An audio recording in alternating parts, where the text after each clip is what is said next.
So if everybody can hear us, let me call the meeting to order at 7:06 p.m. I'll call the roll. Regina Brown. Yes, sir. George Franz. Here. Mike Fabro. Here. Kendra Dickinson. Here. Frank Streeter here, so all five of us are in attendance. First item on the agenda is to approve the meeting minutes from July the 22nd. Has everybody familiarized themselves with these sufficiently that you're comfortable voting? Absolutely, so, and we have to thank Roz for sending them out expeditiously. Yeah, good job. Well, we have a new system. I look at them, she writes them up, I look at them, then we send them to you guys, then they get up. Okay. No, that works great, gave us all time to do our homework so we can approve them, Yep. not table them. So, I would look for a motion. So moved. Second. Okay, great. Any discussion? No. I'll call for a vote. Regina? Yes. George? Yes. Mike? Yes. Were you there? I wasn't there. Yeah, you can't vote yes. You have to No, abstain. that's great. You and I both have to abstain. I got you. Yes, You on the other Oh, you hand, didn't make it either? no. he was off hunting moose. Seals. Oh, no. Oh, yeah. They're delicious. Ask any shop. Stop it. Okay, so you voted yes, I believe. Yes. Okay, great. So we are 3-0 with pass with 2 abstentions for those of us who weren't there. Okay, public hearings. We have 4 tonight and 2 requested continuances. So the first is McGovern Boulevard Extension, which is the applicant's requested a continuance until August the 26th. Can I have a motion to continue, please? So moved. Second. Any discussion? Hearing none, vote. Regina, No. No. you don't want to continue? No, I have nothing to say on it. Okay, does anyone, in general, there's no discussion on a continuance? No, I've talked to Brian about it several times, and it's not the applicant's lack of due diligence to extend, they've been working with Oh, conservation. no, they're working with the Concom, this happens all the time. Yeah, it's No, not I- them trying to just kick the can down the road. I don't have any issues with it, I just need to So- make sure that we vote the continuance. So I I will. do have a question on it Shoot, I'm gonna have it in the staff report too. but go when ahead. you're done. okay, well, if this is gonna be in the staff report, why don't you ask your question in the staff report, so we Thank clearly you. can do no deliberation. No. So we have a motion to continue. Check. And a second, hearing no discussion. Regina, vote to continue. Yes. George, Yes, please. Mike, Yes. Kendra. Yes. Frank, yes, 5-0 to continue. We then have White Pond and 0 Hilltop, but 357 Sterling has also requested a continuance. So let's just get that one done right now. So can I have a motion to continue 357 Sterling? Continue. Second? Second. Any discussion? Hearing none, I'll call for a vote. Regina, Yes. George, Yes. Mike, Yes. Kendra, Yes. Frank, yes, so that is also continued till August 26th. Okay, we will now resume the White Pond Road Flexible Development hearing. And I believe we have an applicant present. Tom Corbett, Venture. Nice to see you again, Tom. You as well. Here mainly really just clean up a couple items. We're working on a few more of them. So I just kind of wanted to go through what we've been up to realistically. So at the last meeting, there was a request for HOA, party wall agreements for the duplexes, to discuss with the fire department, the requirement or lack of requirement for sprinklers. And so since then, and then there was the question as to the buildable lot for open space added. So And you saw Brad's letter, did you not? yeah, I saw Brad's yes. Great. So since the last time that we met, I wasn't here, obviously, Chris, I believe. So since then, I've met with Seth Gilchrist and Mike at the fire department and went over the sprinkler requirements, and there's no requirement needed. We went over a turning plan as well for their fire truck for access, so that all checked out. I believe you guys saw an email regarding that. For the HOA docs or operating agreement is really what it's gonna be. We're working through that now, and which hopefully we'll have that, I'm not too sure, it's pretty slow. It's August. Yeah, it is. So really, other than that, I just kind of wanted to get those items clear and get the boards. I haven't been here yet, Frank, so I just wanted to get you guys' input on everything so I can take it back to you for next week. So I guess, more comments, questions? So you saw the letter from our conservation agent. So that's something I think you're gonna wanna dig into a little bit, Yep. because the flex development bylaw is really clear, it's open space plus, one use off this list. Yep. So you need to figure out how that's gonna happen. Also, you need to really show that there is actual access to that lot, that the planning board gave you, a reduced frontage lot, Yeah. which is copacetic. But just like the two A&Rs that we gave you, remember at the time, we talked about there may be wetlands access issues. That's not germane to an A&R, Yep. but it is to the next step. So you certainly, you've got that nice 165-foot square, but you need to be able to show that you can really get there. So do you want to see that more like Chris and Henry kind of thrown out and just show that realistically? Well, I'd like to see something that shows that it's not in Concom's jurisdiction. Because otherwise, to build something there, you would have to go to the Concom and have them say, this is copacetic. That's it. It has to be shown to be buildable. So if you want to start with engineering, fantastic. Yeah, I mean. Because I it's think tough, no it's matter tough what- to look at these maps, from here and go, oh, there's absolutely where the line is. So the So, whole wetland system over there was. yeah, so if you guys can come up with that, that would be great. Yeah, I can do that. So as far as access, I think no matter what you do on either one of the parcels right there, you have to be on a Concom. So, it doesn't prevent access. Well, no, just the issue is that under the flex, so you remember the last time you were here, we talked about, you've done all these detailed bonus calculations, which seem to make great sense. But under the flex, you've got to be able to show that you've got the 3 to start. And that's the only one, we're looking at that going, that lot is powerfully weird for a whole variety of reasons. Many reasons. Most lots aren't shaped like this. Yeah, most lots don't. Yeah. So, Agreed. that's, you gotta do some work on those two things. And again, I think you wanna spend a little time with Brad and show that land is accessible as part 1, because then you've got your 3 lots. Yep. But you're gonna need to do that, and then the question is, what's working or not working for open space? Yeah, that makes sense. And then I think everybody's assuming off of, for open space, I think everybody's assuming off the A&R plan that we most recently did, that if this moves. Well, we're looking at whatever No, I the agree. plans I that agree. you guys have put out there. Yeah, no, I agree. I just think. Because the new one's much more detailed than the A&R set was. We can see more in your newer plan set than the old one. plan does a much better job. Yeah. I would agree. Okay, all right, so we'll work through the flexible development and through a few things, and doesn't seem too much concerning to me, so, other than that, anything? Sounded like Brad didn't really have an interest in talking about conveyance until we were through here. I think his issue, and it's a pretty valid one, is desirability.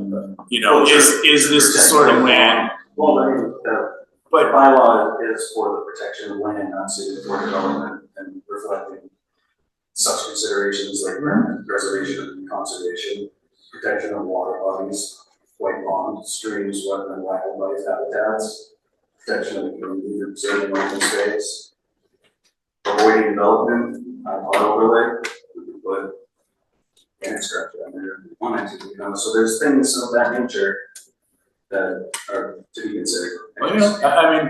We'll look at whatever plans you guys bring in. We'll do that. We'll do that for every applicant. I have to give you credit for being persistent and creative on both of things. Pushed in this direction, because with the iPod, this particular property was wrapped up in overlays way prior to any of us here.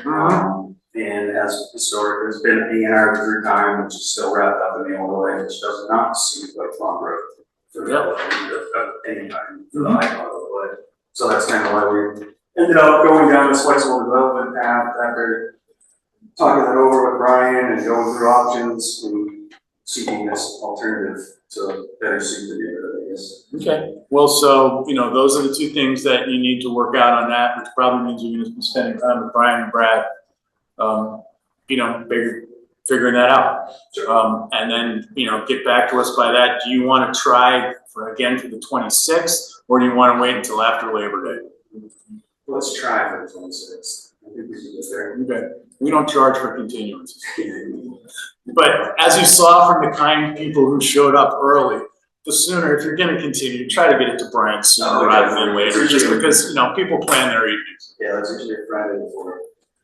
Yeah. If I could just mention, Tom, I know you guys are going over the flex, but You have one. you did your due diligence there, but just to keep an eye on the open space requirement, section C. Section C, and then you have subsections 1 through 5. So there's a few things there that I think you might want to, subsection 1, subsection 2 specifically. No, 1 and 3 specifically. I think it appears there would be some challenges there. Those are the reasons. I have my ideas. No, here's the chain, Regina. So we'll just. Thank you. Yeah, I'm not sure. So for instance, in subsection 1, the percentage of open space that is wetlands will not normally exceed the percentage of flexible development possible that is wetlands. So the problem, the thing is, when you're a bonus lot, when you're buildable lot, you don't have any wetlands. So that's something to pay attention to. And then in number 3, subsection 3, the open space shall be used for wildlife habitat and conservation and one or more of the following additional purposes: historical preservation, education, outdoor education, recreation. And again, it says we're looking at that lot and not seeing much value unless It's 20 meters.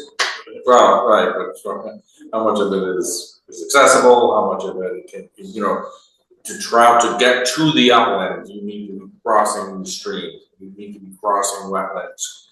There's very steep slopes in there, and I think those things alone make it a very challenging.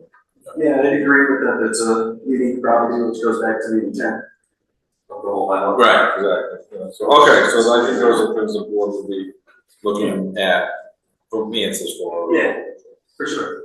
Okay. So you have your marching orders, is that a request for a continuance, I thought I heard? Sure is a request. That's 1/6. So, I Some- say continuance. No, someone has to say second, perfect. Any Second. discussion on the continuance? No. Okay, I'll call for a vote. Mike? Yes. Kendra? yes, Regina? Yes. George? Yes. Frank, yes, so 5-0 to continue for 2 weeks until the 26th. Thank you all. thanks, Thank Tom. you, thanks for coming. Thank Lucky you. you put your rag top on. Strain. Yeah, I know. I know, I almost left my son on the phone, but then I knew I would be the one who's on If we were- camera. If we were really in a drought, I would have Do let you it want down. that one closed, Victoria? Regina, can you close that one so Victoria doesn't get burnt out? Is that the one? Okay. Just because. Well, I thought, Right. someone had to teach me, it was strange because. Because you're such a shining star, the sun will be right to you. I don't have higher, Yeah, okay, so I have thicker paper if I you have high want. crops on, but I don't have that high. yeah. Okay, well, so that's been continued, so, we'll call the hearing for 0 Hilltop Road. I notice a familiar engineer. Hello. Hey, Frank. Nice to see you. Brought my comments on. Ooh, hitting the big time. I know. It's not relying on that technology. So that's Okay, to be clear for those on television land, we're opening the hearing for 0 Hilltop Road, a proposed residential subdivision of 18 single-family homes, which is So- located, funnily enough, on Hilltop Road. Do we have anyone waiting for me or, Well, no, I just Oh, let and- people that. Actually, I love the Who new is Jordan screen. on Jordan's iPhone? They had their hand up. Yeah, Jordan, you can. Sorry, I'm Lower not, your my hand. computer won't log onto the internet, so No, I it's just can't that follow along. we asked for people to raise their hands so that If they could if hear they it. could hear us, so now Jordan's iPhone can go up. Well, I guess Jordan could hear us. Okay, great. I just don't want people sitting there going, I'd really like to talk, well, won't they recognize? Well, There's some more high tech, Me. so. This is Okay. awesome. I got so wrapped up in that random answer. Please. Thank you very, very much. My name is Frank Hartman from Dillis and Roy, here on behalf of the applicant, Zero Hilltop LLC, presenting the, conventional definitive subdivision for Zero Hilltop Road. The subject property is 130.248 acres, located northeast of the intersection of George Hill Road and Hilltop Road. Directly north of 679 George Hill Road. So, on this, overall aerial plan, sorry, I'm trying to get as many people as possible to see it. This is the intersection of, Hilltop and George Hill Road. Excuse me, Kendra, can you see, is that showing up in the owl? Can people online see that? I'm not seeing it. I know. I'm not sure where the. If you go towards Victoria. Yeah, put that closer to the podium. Sure. Sorry, it's a new. Sorry. room, No, so no, we're- stop. we're- No, we're- sir. Go back. Go. There you go. Just go with Sorry, Victoria. I apologize. Try to block every view of the above. Sorry, Adam. So, as I was saying, this is George Hill Road, Hilltop Road. The intersection here, the project is about, is north of that. This is, I believe, Hawthorne, on this area? I think this might be Hawthorne Lane. And this is 679 George Hill Road, which is, the, known as, So The main can I ask a properties. question? Yes. In reference to the horse area yes. that we were just working on, where is this? So the carriage house is right here. No. They dropped the driveway literally almost on the property line. So Kendra, could you show me on that map? Could you go up and show me where we just put Right here. the horse? So that's the carriage house. It's the lot 11. Yeah. Can you see the? And then I this is the space where they're gonna have paddocks. Correct, yes. Right, And then the proposed arena is, I think this is the driveway, right? The proposed arena is somewhere over there, I but, believe we were very worried about the horses with the conservation land. right, that's way back here. Okay, Yeah, so there, if you look at the property, just as I drove by there the other day, and you're looking at the carriage house, there's a piece of space, and then there's the driveway that's been cut in, okay. and it's, like, Yes. it almost looks like it's on the horse farm property, but it's not. Okay. Yes, so, when the A&R plans were done for the parcels, this strip was maintained because it was upland access Yeah. to this part of the property. So it's 201 Hilltop Yeah. is the Yeah. horse property, that's carriage house. This is that big square brick area, and then they own, it's not really, I didn't make it as whole on this property, on this board, because it wasn't subject to this, but, the property lines are kind of like, it's this area.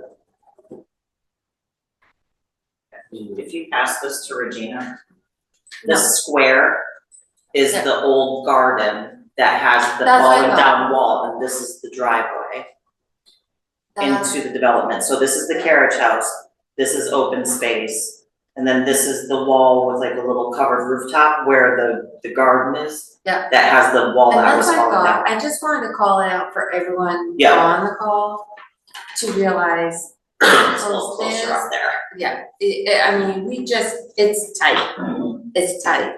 So the paddocks are gonna run, in theory, up alongside that driveway. Alongside, and you never want that right by horses, fine. but, yeah. It's fine. Okay.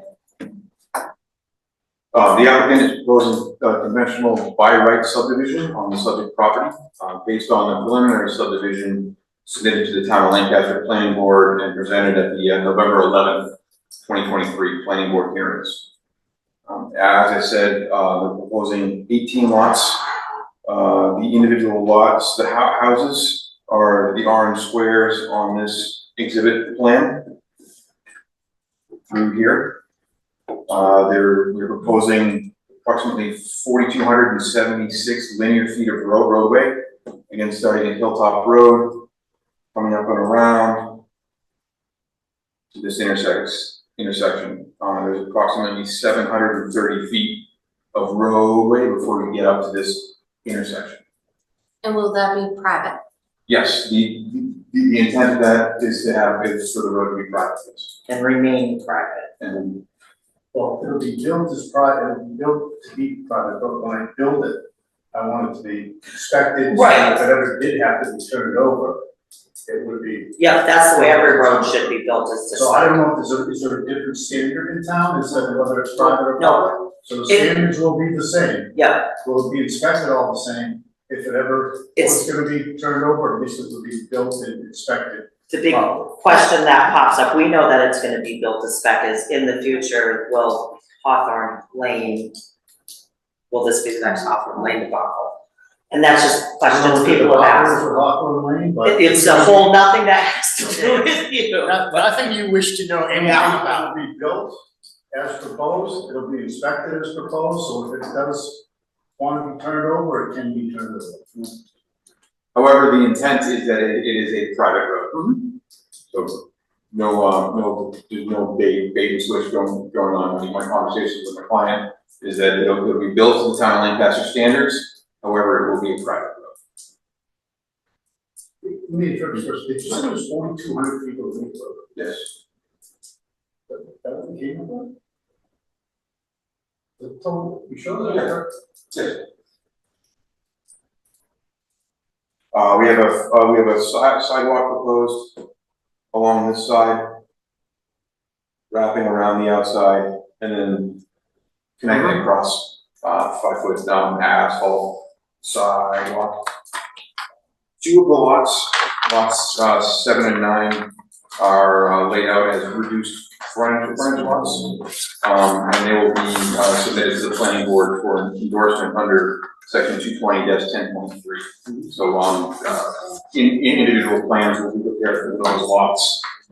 Lot 11 here is needed an imaginary lot line in accordance with 220-14B to achieve the lot shape factor. And the applicant will likely phase construction. We haven't fully laid out what that would be yet, and ultimately that would be a part of the application Could package. you repeat that again? Sure, I've had discussions with the applicant about phasing construction, so the intent isn't to mobilize, clear, strip, and build for all 18 lots at once. So the construction would end up being phased. That being said, the applicant does acknowledge that the town of Lancaster inclusionary zoning, and acknowledge that for a development of 10 to 19 ownership or rental units, at least 2 units would need to be affordable. And based on the town of Lancaster ordinance, if the construction is phased, they would need to do at least 1 affordable unit in each phase. And You can see how we've been doing all that with 2038 Lunenburg Road. Okay. I will, And then for you're paying reference, for the septic and sewer, what was the question? septic and surge for each unit? So each unit is currently proposed for septic. We've had passing testing with Michelle Board of Health. We've done in the past on the property. We are proposing, the applicant is intending to connect to the town of Lancaster water system, utilizing both the cross-country water that comes from Bull Hill Road. It goes across this property, across 201 Hilltop, and we would tie in here. There's also discussions of possibly connecting to the stub at the end of Hawthorne Lane, once that is sorted out. I know DPW doesn't like long things that don't link. Yes. So we would certainly want to hear in some detail from the water department in terms of how this is gonna work. Correct, yes. We had initial meetings with the water department, I want to say in December of 2023. So they've voiced their concerns and, what they would like to see. And now that we're progressing with, this, formal filing, we'll be meeting with them to work out any of those final details. Great, because it's also really important for fire control. Correct, yes, In a moist year, everybody thinks everything's fine, but Yes. we've had some less moist ones. And right. So, the intent, right now, we have it laid out so that there is, in Hilltop Road at the end of the work for future connection up the road. If we have had some preliminary talks about, coming back down to Hawthorne Lane and connecting into that system as well, so. It should provide a good loop. great, because apocryphally, the new houses have had difficulty finding water, and I've heard from people who were in the neighborhood before those new wells went in, that their wells went downhill. So, and I know there are people from the neighborhood who can speak to that. Or other ones. So for that neighborhood, if I remember back a while back, Mhm.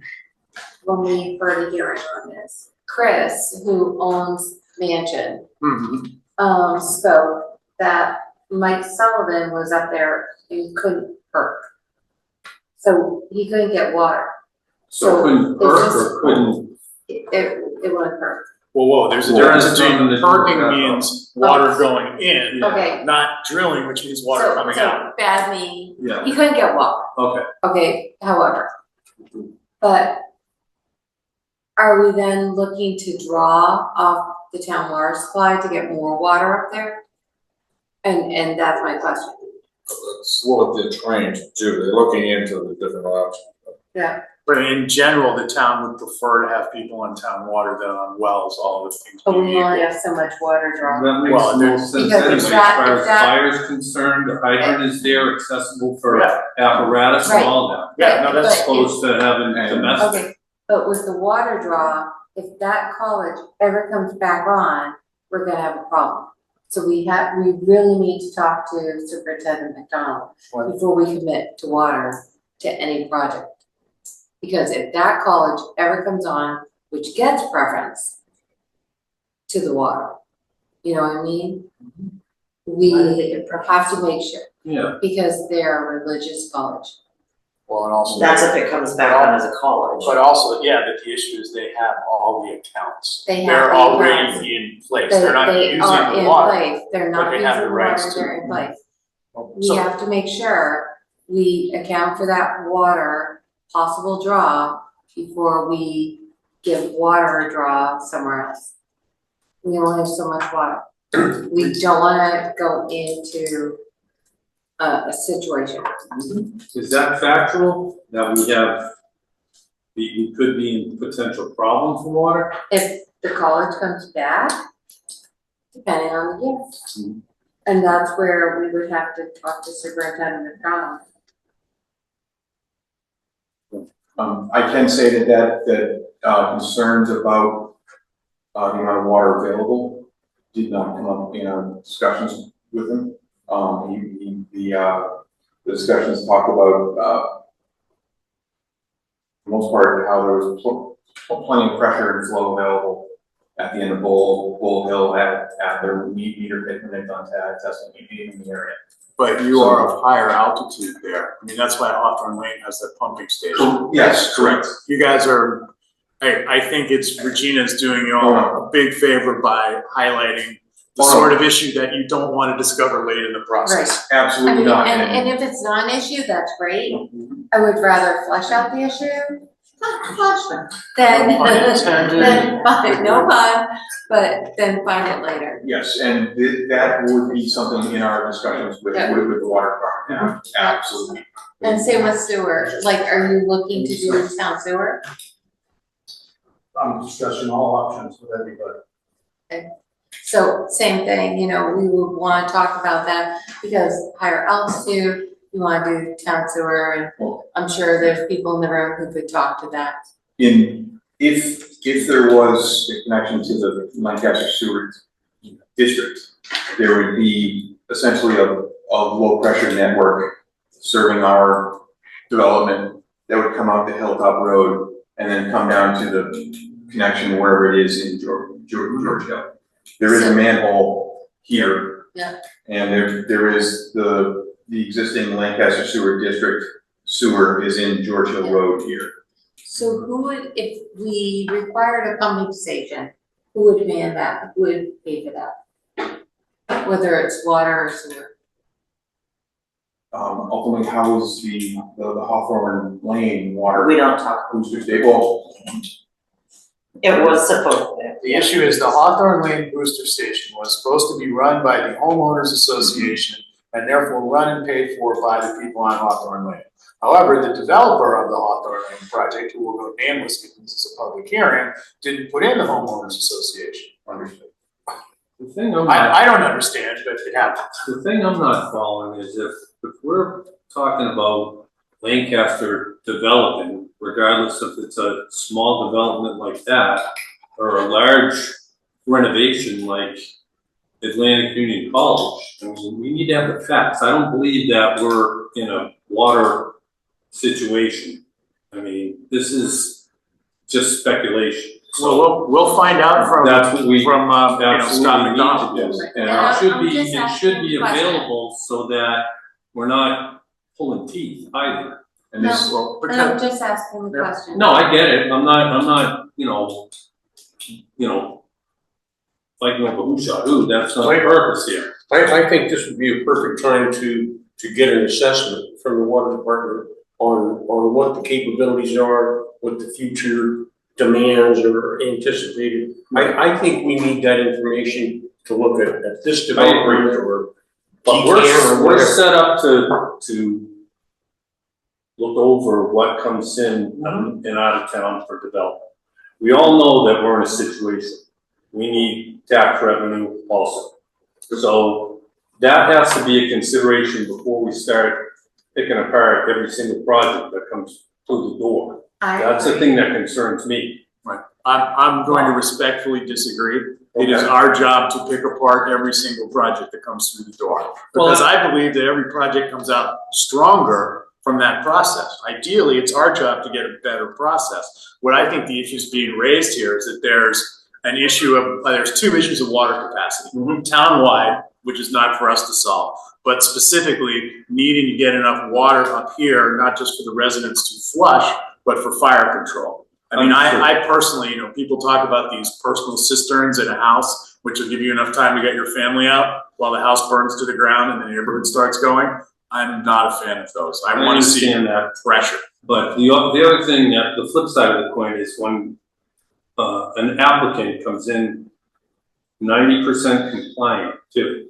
I just want to make sure that we're not shooting down every little thing that's. We haven't shot anyone down. No, I'm just we're flagging. stating a fact. Yep. Oh, no, I know. You said that there was an issue with water at this point? I just simply said that, in a previous proposal for this, they were talking about having cisterns in the house for fire protection. That's because it was well, so you're saying there's a town-wide issue right now with water? I'm not Because I saying haven't anything, seen a report. I'm not saying anything to do with that.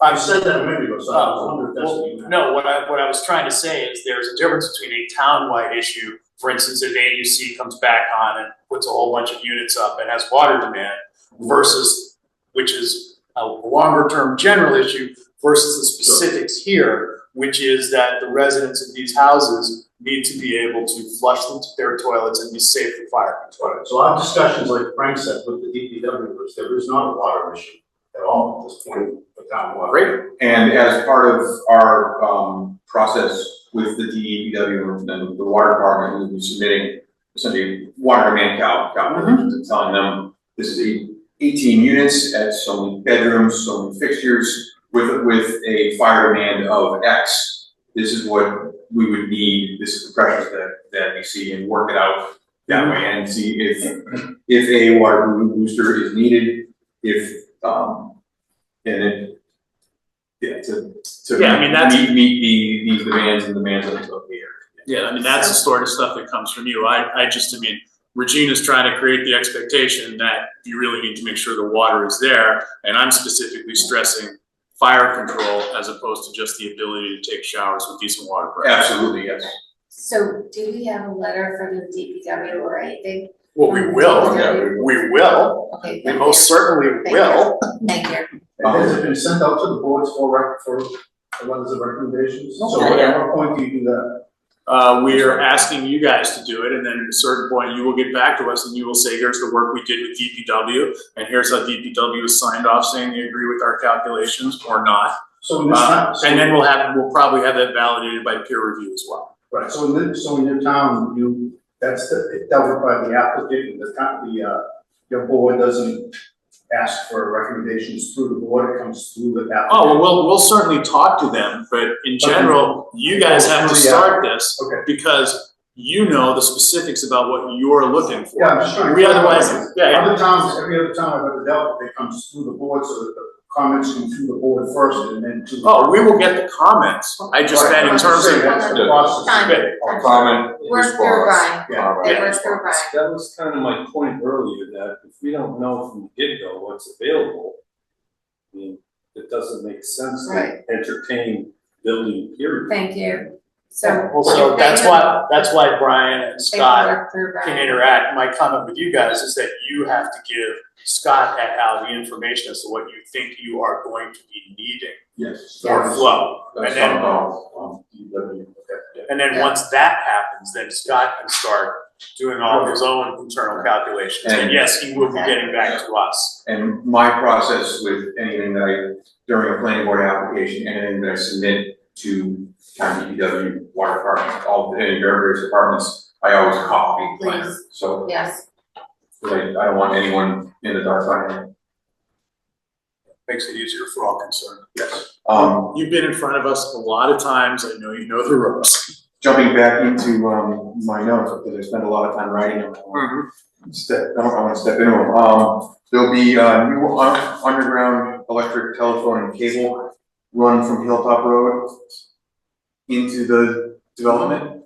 There are existing lines that serve 679 George Hill Road, existing lines, existing easements. There are tri-party easements between 679 George Hill Road, 201 Hilltop, and the now and future owners of this property. So, Jim has had some initial discussions with the owner of 679 George Hill Road about putting this power and inserting him underground to more or less this point, so that he still maintains his connection. I have had discussions, because the owner of this property is also a client of mine, about him putting his service on underground as well, so it's in the interest of all parties. We'll look forward to hearing details as you work them out. Yes, absolutely, yes. Approximately 20 acres of the 130 acres is going to be disturbed for the current configuration.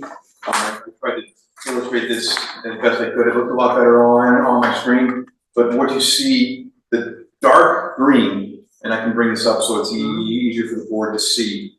The dark green on this exhibit is what would not be disturbed. The light green is areas of where the housing construction and septic systems and drainage. the yellow paths. So the yellow paths, this is the 100-foot wetland buffer. And anyone who wants to come and see. Yes, I'll walk through this for the folks at home and anyone in the audience also, but the yellow is 100-foot wetland buffer. Mhm. And the dot is 200-foot river corridor buffer, That's the town of green looking Lancaster, one. the dots, yep. So This is what again? The hard ones? that is the 100-foot wetland buffer. And this is, This one is also 100 foot. There's a pocket wetland in the middle here. so this is supposed to be 100 feet from, From the wetland line Okay. that's in here, yep. and this chimney looking one is what's that? Is the 200-foot Town of Lancaster stream corridor buffer. For those of you following at home, this is on sheet C 1.0 of 7 on the plan set. We are in the process of finalizing our applications to the Town of Lancaster Conservation Commission. So that is in process. Great.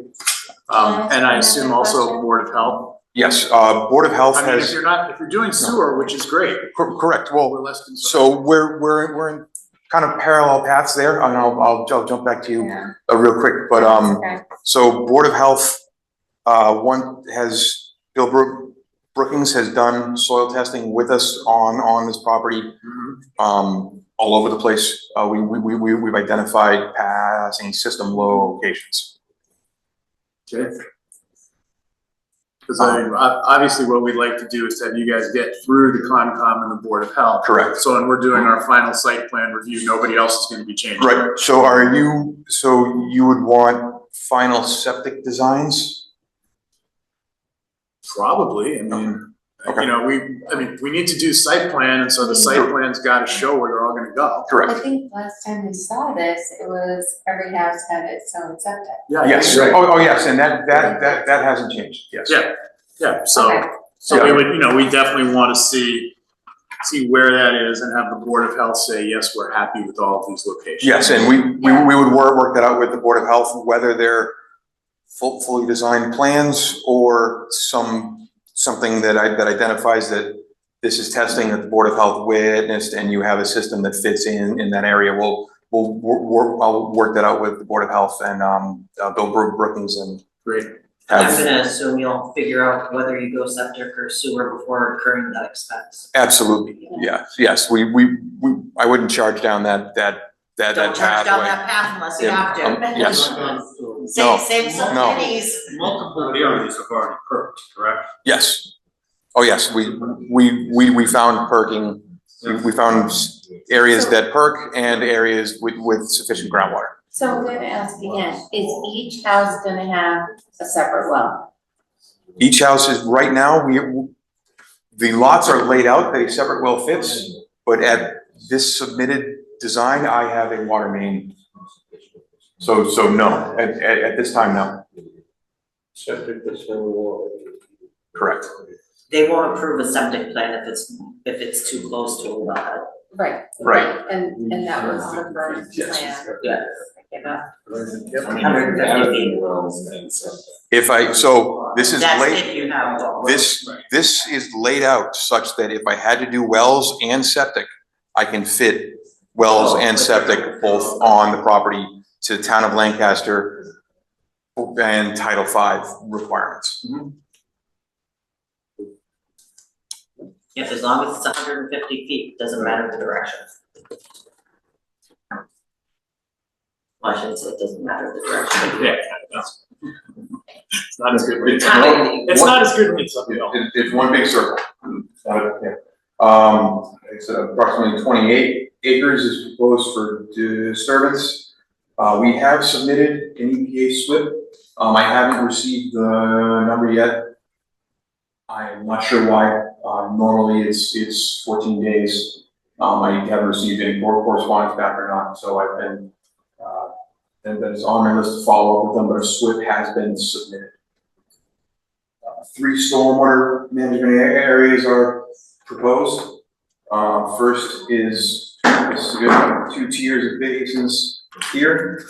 The second is a small basin here, and the third is a larger basin here. These all discharge into level spreaders into this wetland complex. We achieve flow reduction Are they and TSS removal. They're connected to drain into that large one and then discharge? No, so there are gonna be 3 discharge points. 3 discharge points. 3 discharge points, correct. Brad Stone has requested that we have witnessed testing with him for these basins, so I will be setting that up through him and then the town land testing.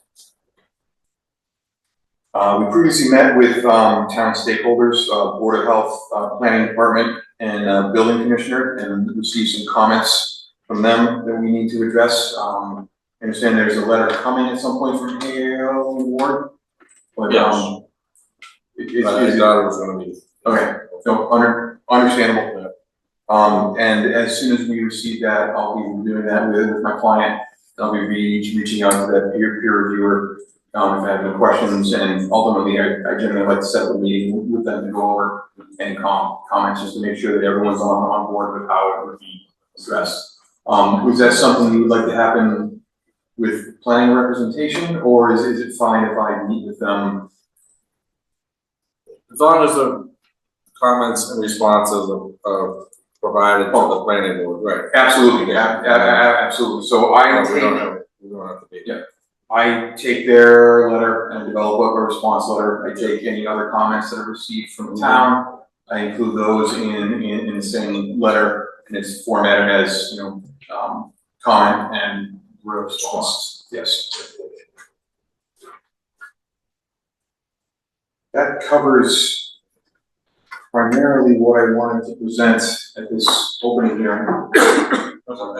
I'm kind of going back and forth, letting people into the meeting, so I miss a few things. So when you said the detention basins, are those going to be fed by catch basins in the street? Correct, yes, so, we'll have, catch basins in the street, deep sump, putting catch basins to manholes. Yeah.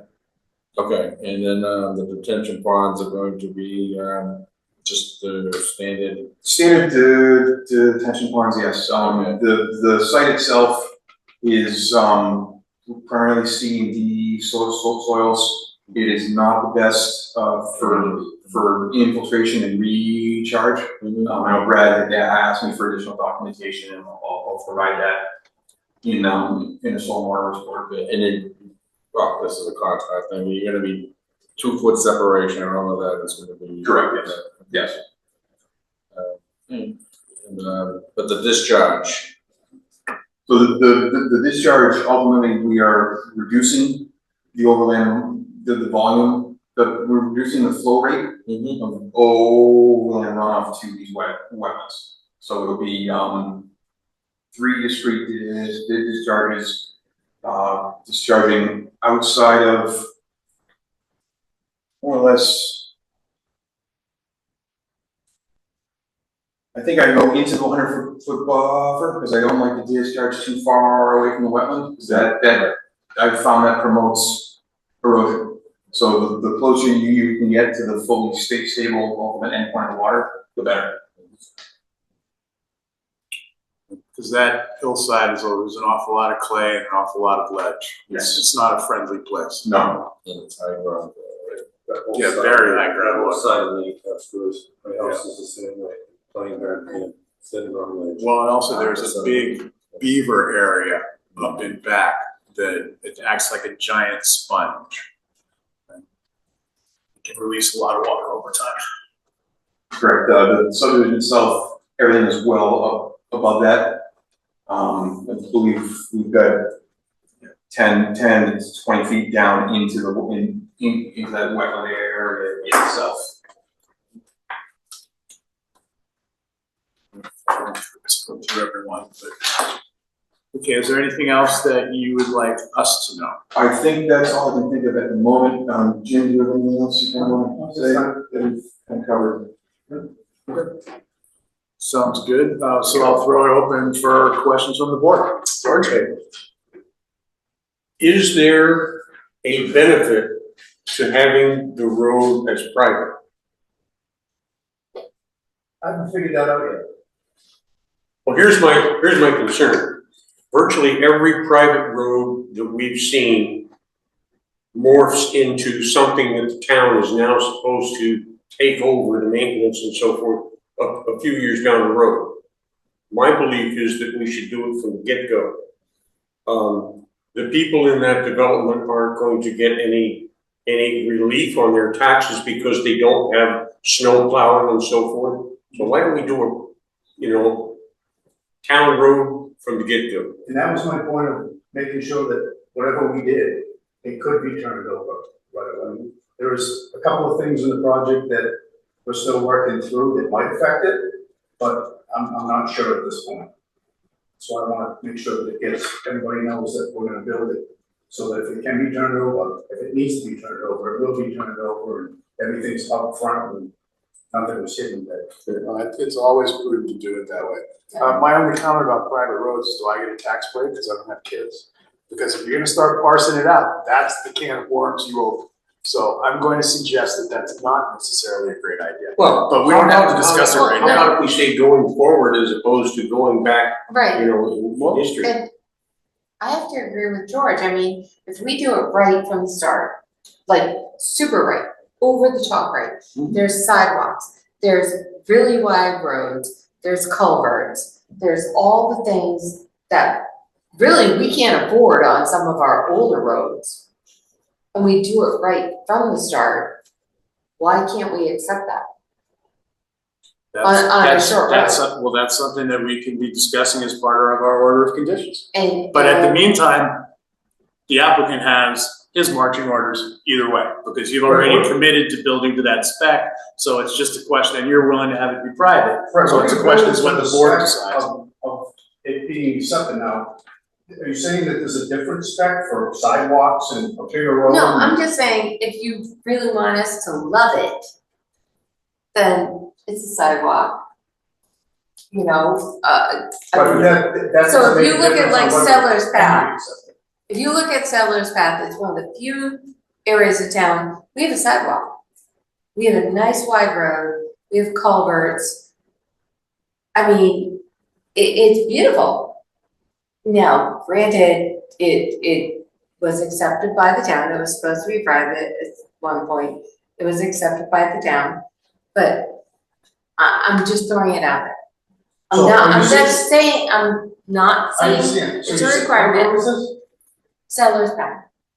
Right off of 117, you know where the nursery is? Yeah. Right across the street. Oh, that long cul-de-sac that goes in?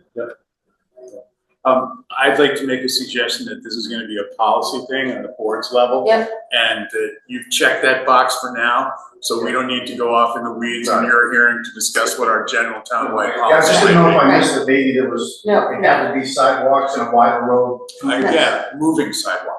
Yeah, What? moving Moving sidewalk, sidewalk. oh my god, that would be With coffee Oh my vendors on the god, side. yeah, yeah, moving So this is sidewalks what would happens, be you know, great. you start talking about this stuff, it would have been better just You going, no, wouldn't no, ask just us roll every it's fine. truck line. We have food truck parking. Yeah. Okay, let's keep the cats in line, shall we here? No, and I can say that, previous iteration of this that had been before, in previous Lancaster board, it was slightly better received, it was private than public. So, Tends to be.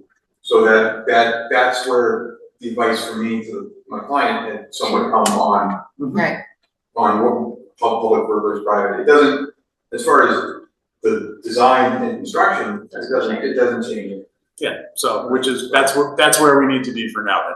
So, good. Is there anything else based on that you want us to know, or do other board members have questions? You guys, any questions from this side of the table? No. Okay, Before we open up to the public, right, I make a comment. of course. So in You're on case, the board. so in case anyone from the audience is going to ask questions, I just want to, about the article that was run in the item on Friday. I just want to say that there was miscommunication between the reporters and myself and the town administrator. So I was answering questions based on the subdivision at McGovern Boulevard extension, okay? They were looking for answers to questions about this development, okay? So how it got mixed up, I don't know. Kendra caught article. the inconsistencies first and alerted me to it, and then so I haven't. So in the article, it talks about, this is gonna be an 18-unit residential development, and I'm talking about having commercial development. So I think that's what, people were mostly, could be concerned about. This is not a commercial development, folks, so, this is definitely not a commercial, will be no commercial development proposed here, so I wanna, in case anyone in the audience, online is looking to, ask questions concerning that it will be, a correction. Jan already posted the correction online. It's already. You just can't recall the printed paper. Right. So, there was a lot of questions, I had a small come apart at about 7:30 in the morning, when I read it, put myself back together again and asked for a correction. There's no Starbucks and Hooters going in No. on Hilltop? Jim, Okay, I'm just asking for a friend. I like to move the Yeah. sidewalk. Sidewalk. There you go. I mean, everybody's getting a Starbucks right now but us. Clinton's getting one, there's another one in Leominster. Over roasted.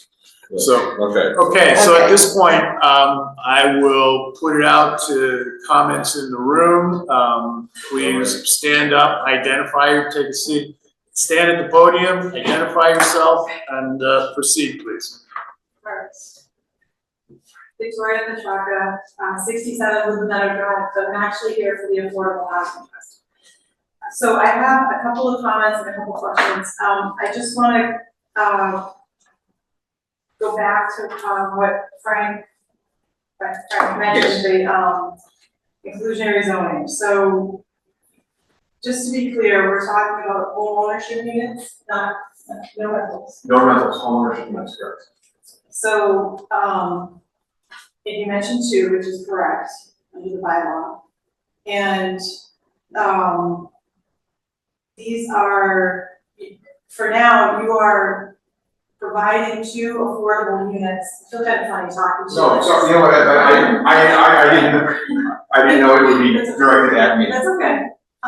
So 2 affordable units to be built, not the payment in lieu option. That is the current plan. Okay, so the current plan is that. I just wanted to be clear that the regulatory agreements on those need to be approved by the town and the Commonwealth before building permits are issued. And I state that tonight so that it's clear, because we ran into that with another inclusionary zoning, on Main Street. And it became kind of a hurdle to get through. So just so that everything goes nice and smooth, it's stated in the bylaw in section F, part 2, that those regulatory agreements, which can take some time to put together and get proofread by the town and the Commonwealth, that those are all good to go and signed off on before any building permits are issued. So rather than have an issue down the road, I just want to be clear about that, because it can be time consuming to get that piece done. And my advice is to start on that soon, especially if, I don't know if the developer has done a lot of regulatory agreements. Oh, yeah, They have, I was very familiar with. I was waiting for the chance, they're. That last Leominster development was just a little small. Fantastic. That's fantastic. That's Sterling. Is that technically Sterling? Yeah. The industrial pieces and ones that the residential. Gotcha. So do you guys have a consultant you're already working with? Yeah, we're very, very familiar with. I'm so happy to hear that. Deal with them on a daily basis. You know, I think developers are not so familiar with that. Oh, it's very confusing, It can very. be super confusing, it's a super huge hurdle to get through, so. Yes, I had some kind of treat it like a magic bullet to get through everything, it's like, no, it's significantly harder. Yeah, so I just wanted to point that out, so we're having, bad feelings down the road. And then the other thing I wanted to ask about was, if you would please come talk to the Affordable Housing Trust, because I don't wanna go do a deep dive tonight into all the little issues about the units and all that, and how they have to be non-distinguishable, they have to be identical, and all this kind of stuff. If you would please, reach out to our planning director, and we can talk and get you on our agenda, because those need to be done under certain rules and regulations, and we wanna make sure that we're doing that in a seamless process, So I heard you talk about meeting with stakeholders, Yes, so please, we're a stakeholder, the Affordable Housing Trust. absolutely, so, so, and anything that goes to you will be copied. Yeah, that's great. 238 Lunenburg Road was mentioned tonight, that actually is not inclusionary zoning. That was a project that was done just before we passed inclusionary zoning in Lancaster. So, I wouldn't look to that like an example because it's actually a special permit. It does have 2 affordable units in it, but those affordable units are coming under a special permit, so they are not, subject to the inclusionary zoning bylaw. Okay? Has anything come into the town that's under that? Yes, this project on Main Street, which was a 9-unit rehab, it's actually 2 separate buildings, but it's 9 units in total. It's a rehab, it's not new construction, but it did trigger inclusionary zoning because it's 9 total units. But the first one you were talking about, is that single family homes? Lunenburg Road. Lunenburg Road is single family homes, but it was done under, a Such special a perfect, but was it done, did it follow the same guidelines as we were following Not exactly, no, I in? What was wouldn't. different about it? So it wasn't IZ, it wasn't inclusionary zoning, so it's not going to have to stand up to the same tests. No, it's before. That this does, it was done like literally months before. Right, but as far as the design of the house has to look the same, does that follow the same process? So if there's something we drove by right now, are they built? No, No. Not even built they're yet. not even built yet, and I would caution you not to use that as your example, because it's not an IZ example. Right, but what was the differences between that and what we? So the difference is that it was written up, the planning board wrote that up, I know I'm speaking on their behalf, but it was written up as a special permit.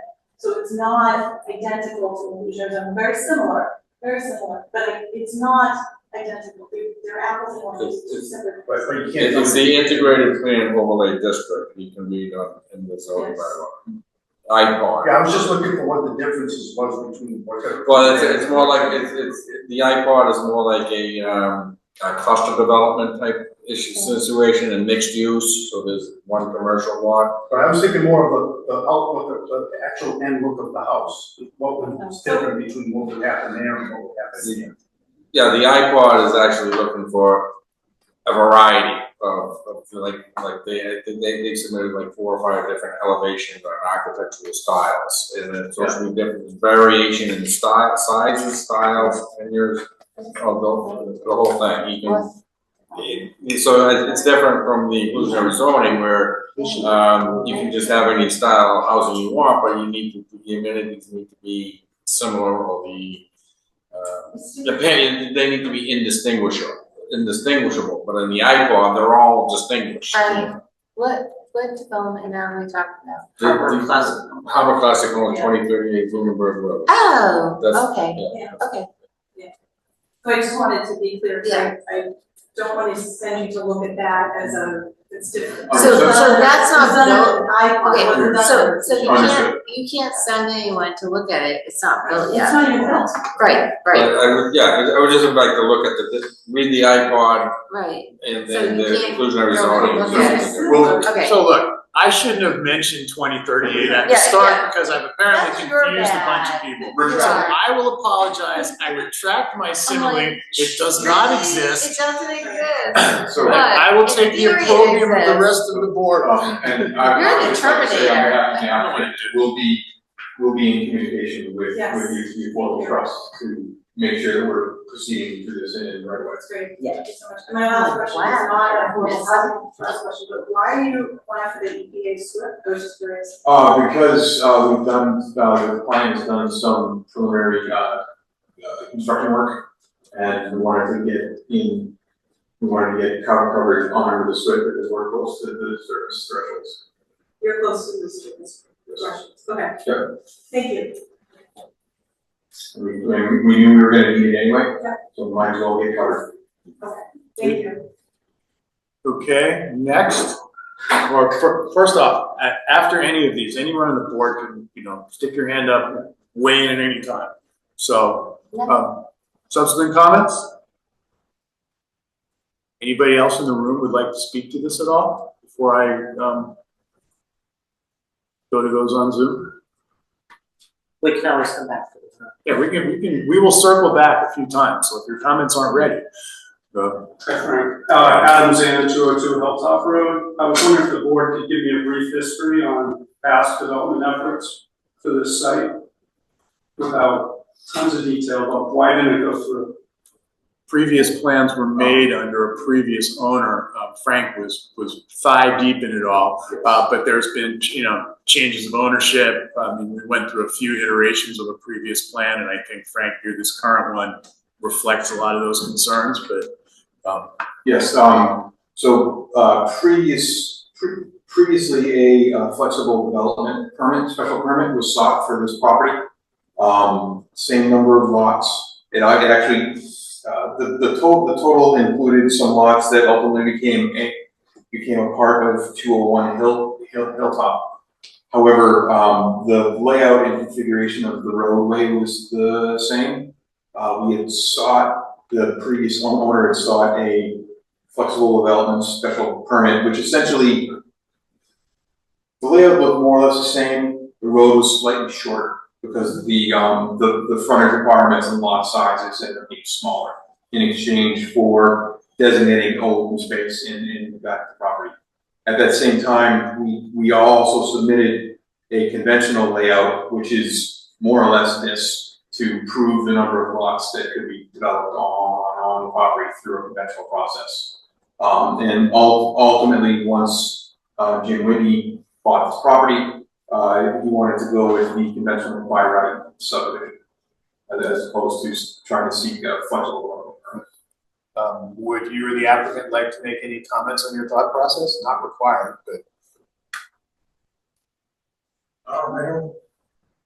I mean, What was the question? Just if you wanted to comment on why you picked this subdivision versus flexible, and it's not a question you have to answer if you don't want to. No, I like this layout better, I like the lots. Was the main reason.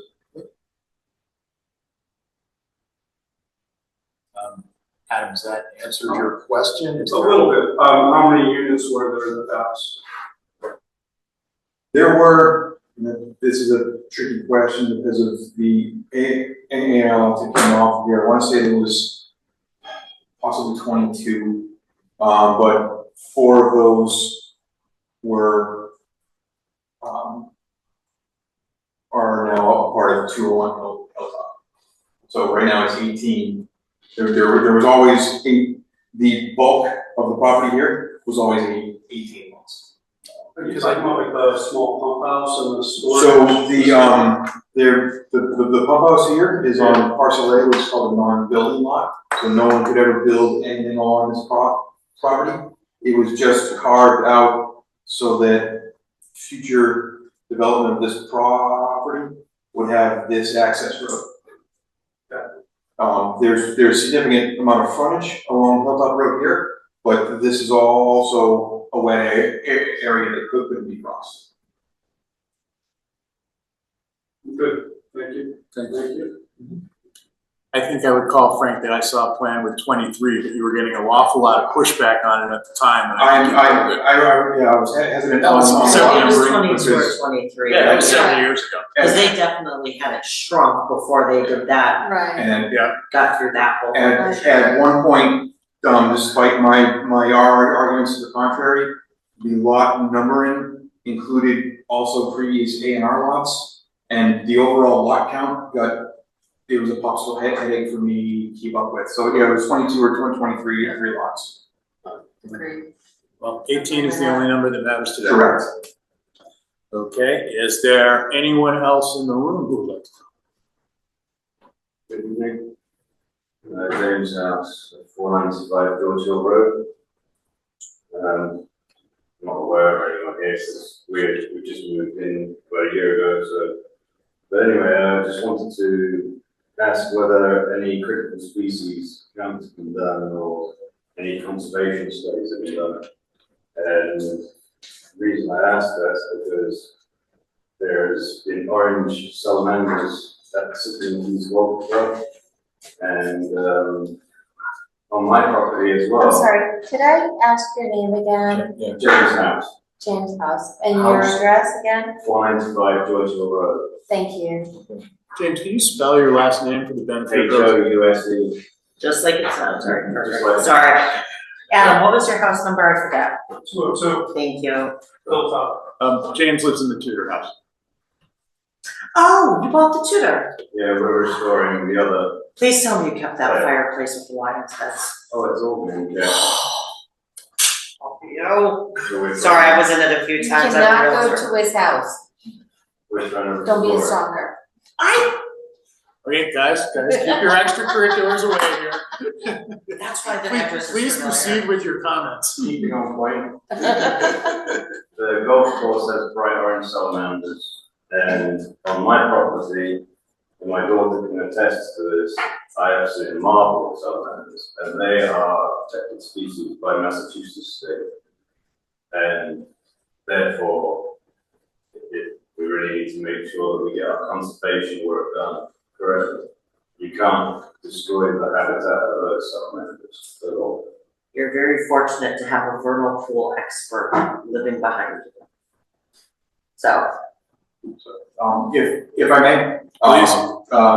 Previously in July of 2020, Goddard Consulting, did an environmental analysis for the flexible development application.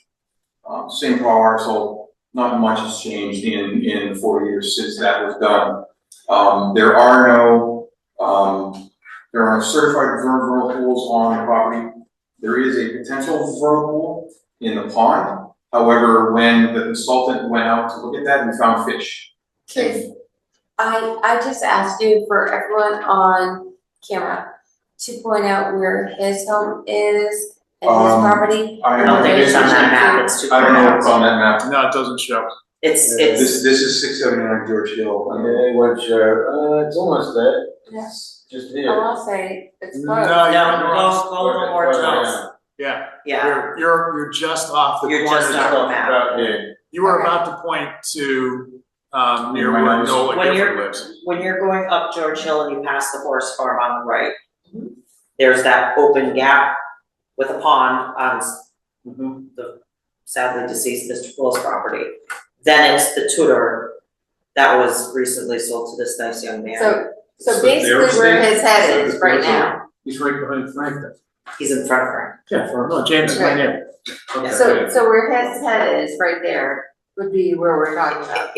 Yeah, like, yeah, Okay, Natural heritage, the NHESP does not have estimated habitats of rare wildlife on the property. They do not have priority habitats of rare species mapped on the property. They also, the consultant also found that, we'll get to his conclusions, you can say it much better than me. We use the table, Thank you. Too many things. Yeah, but We're not up here to make you suffer.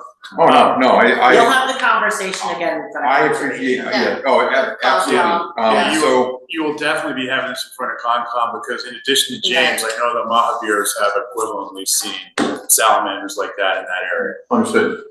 Well, specifically a marble one I saw, Which is a big deal. which is a very big deal.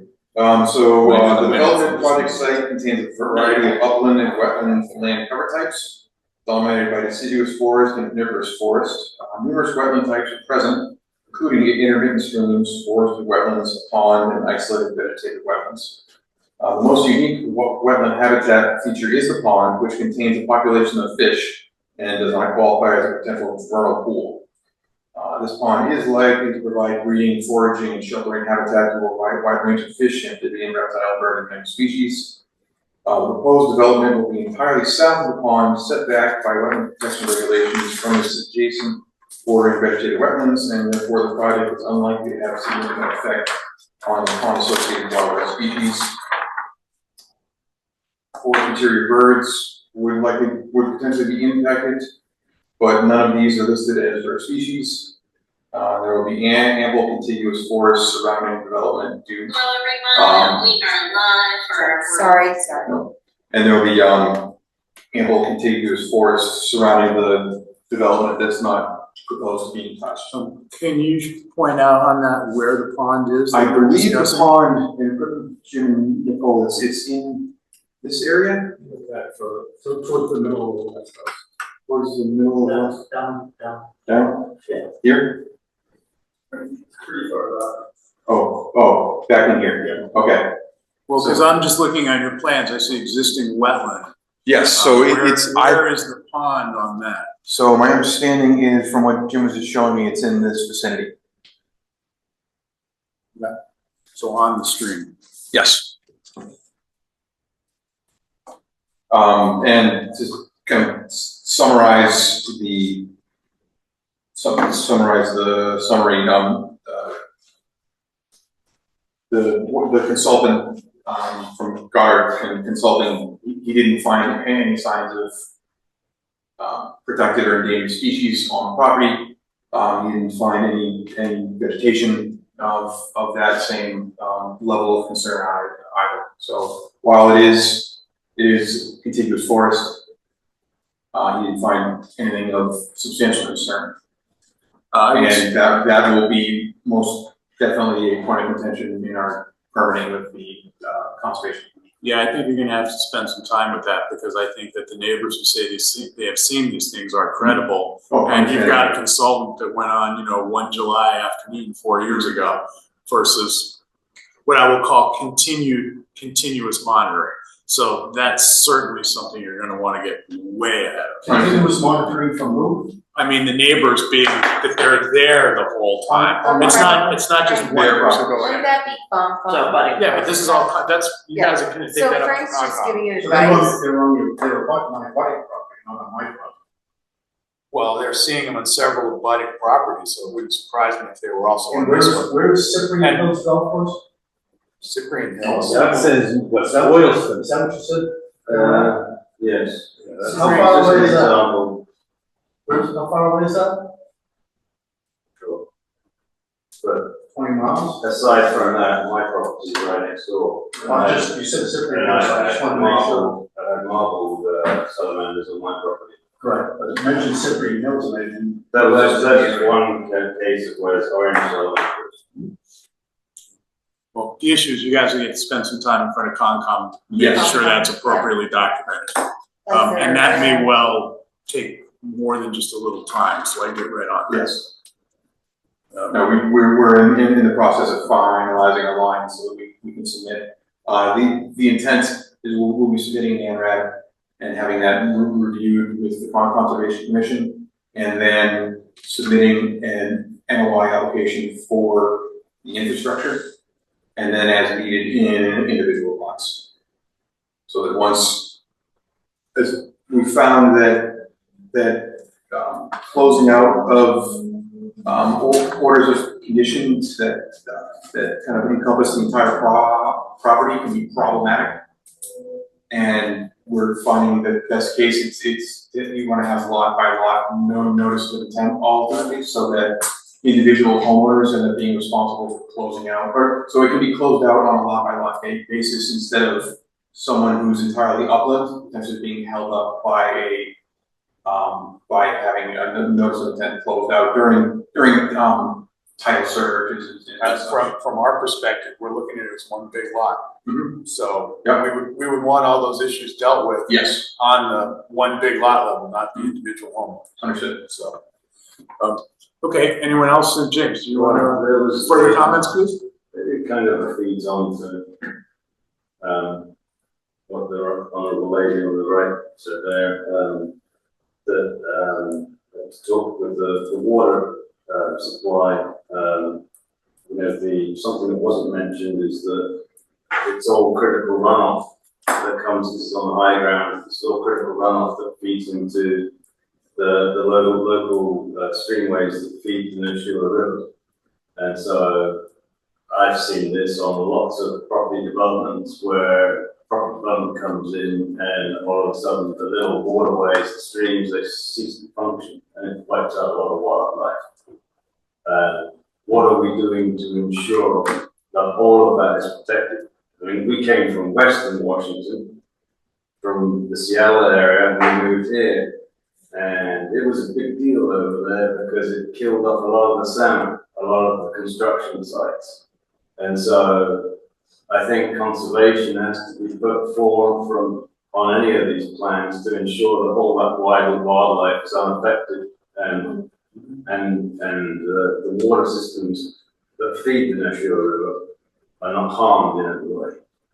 That is the process. Yes, the stormwater design is in line with the state stormwater standards, as well as any land like that requirements, so that's documented, peer reviewed, revised as needed. In the interest of full disclosure, I'm downhill from this. So whatever disruptions you make, I will be intimately aware of, because it's gonna be flowing right through my property. So, it'll be designed to the current standards of the DEP. And then the other thing is, if there is endangered species on there, we would need a federal land grant. Federal endangered species is. Yeah, if there's marbled salamanders, as there was on my property, you'll need a federal land grant to proceed. So you guys will be having a lot of fun in front of the Concom. So, and James, As- I'm sure you'll be at those Concom hearings as well, because they have more jurisdiction, they have direct jurisdiction over the endangered species in a way that the planning board does not. So, but that's an important piece of information. Now I'm gonna have to go out in my woods. As expected. So, okay. Do you wanna move on to, Well, James, any Okay. further comments? Thank You you got? very much. thank you, James. I'm not seeing anyone else. James. Yeah. Someone I'm on not video? seeing anyone else in the room. I've got two online. I'll start with Bob Lidstone. Bob, name and address, please. Robert Lidstone, 311, I think it is, Neck Road. Just wanted to represent the sewer district for a piece of trivia. The option of connecting to sewer has come up a few times today. And the last time we spoke with the applicant, we had not definitively resolved whether or not they were actually in the sewer district. Our legal counsel has confirmed that because the lot they were split off of was incorporated into the sewer district, and then no further actions were taken to shrink the district, they are in the district. So they have a right to connect to the sewer district. And that's all I have to say. Are credits available? Are what? Are sewer credits available? There are some available, yes. Whether there will be any available when they get around to deciding to fork over the money, I don't know. Yeah, what would make it not available? Well, Someone else started it first. we ran out of sewer credits at a certain point. So if the college becomes back online, would that make I it? don't know. Okay, That I'm would be- just asking, I'm Pre- learning, pre- that's way beyond it. yeah.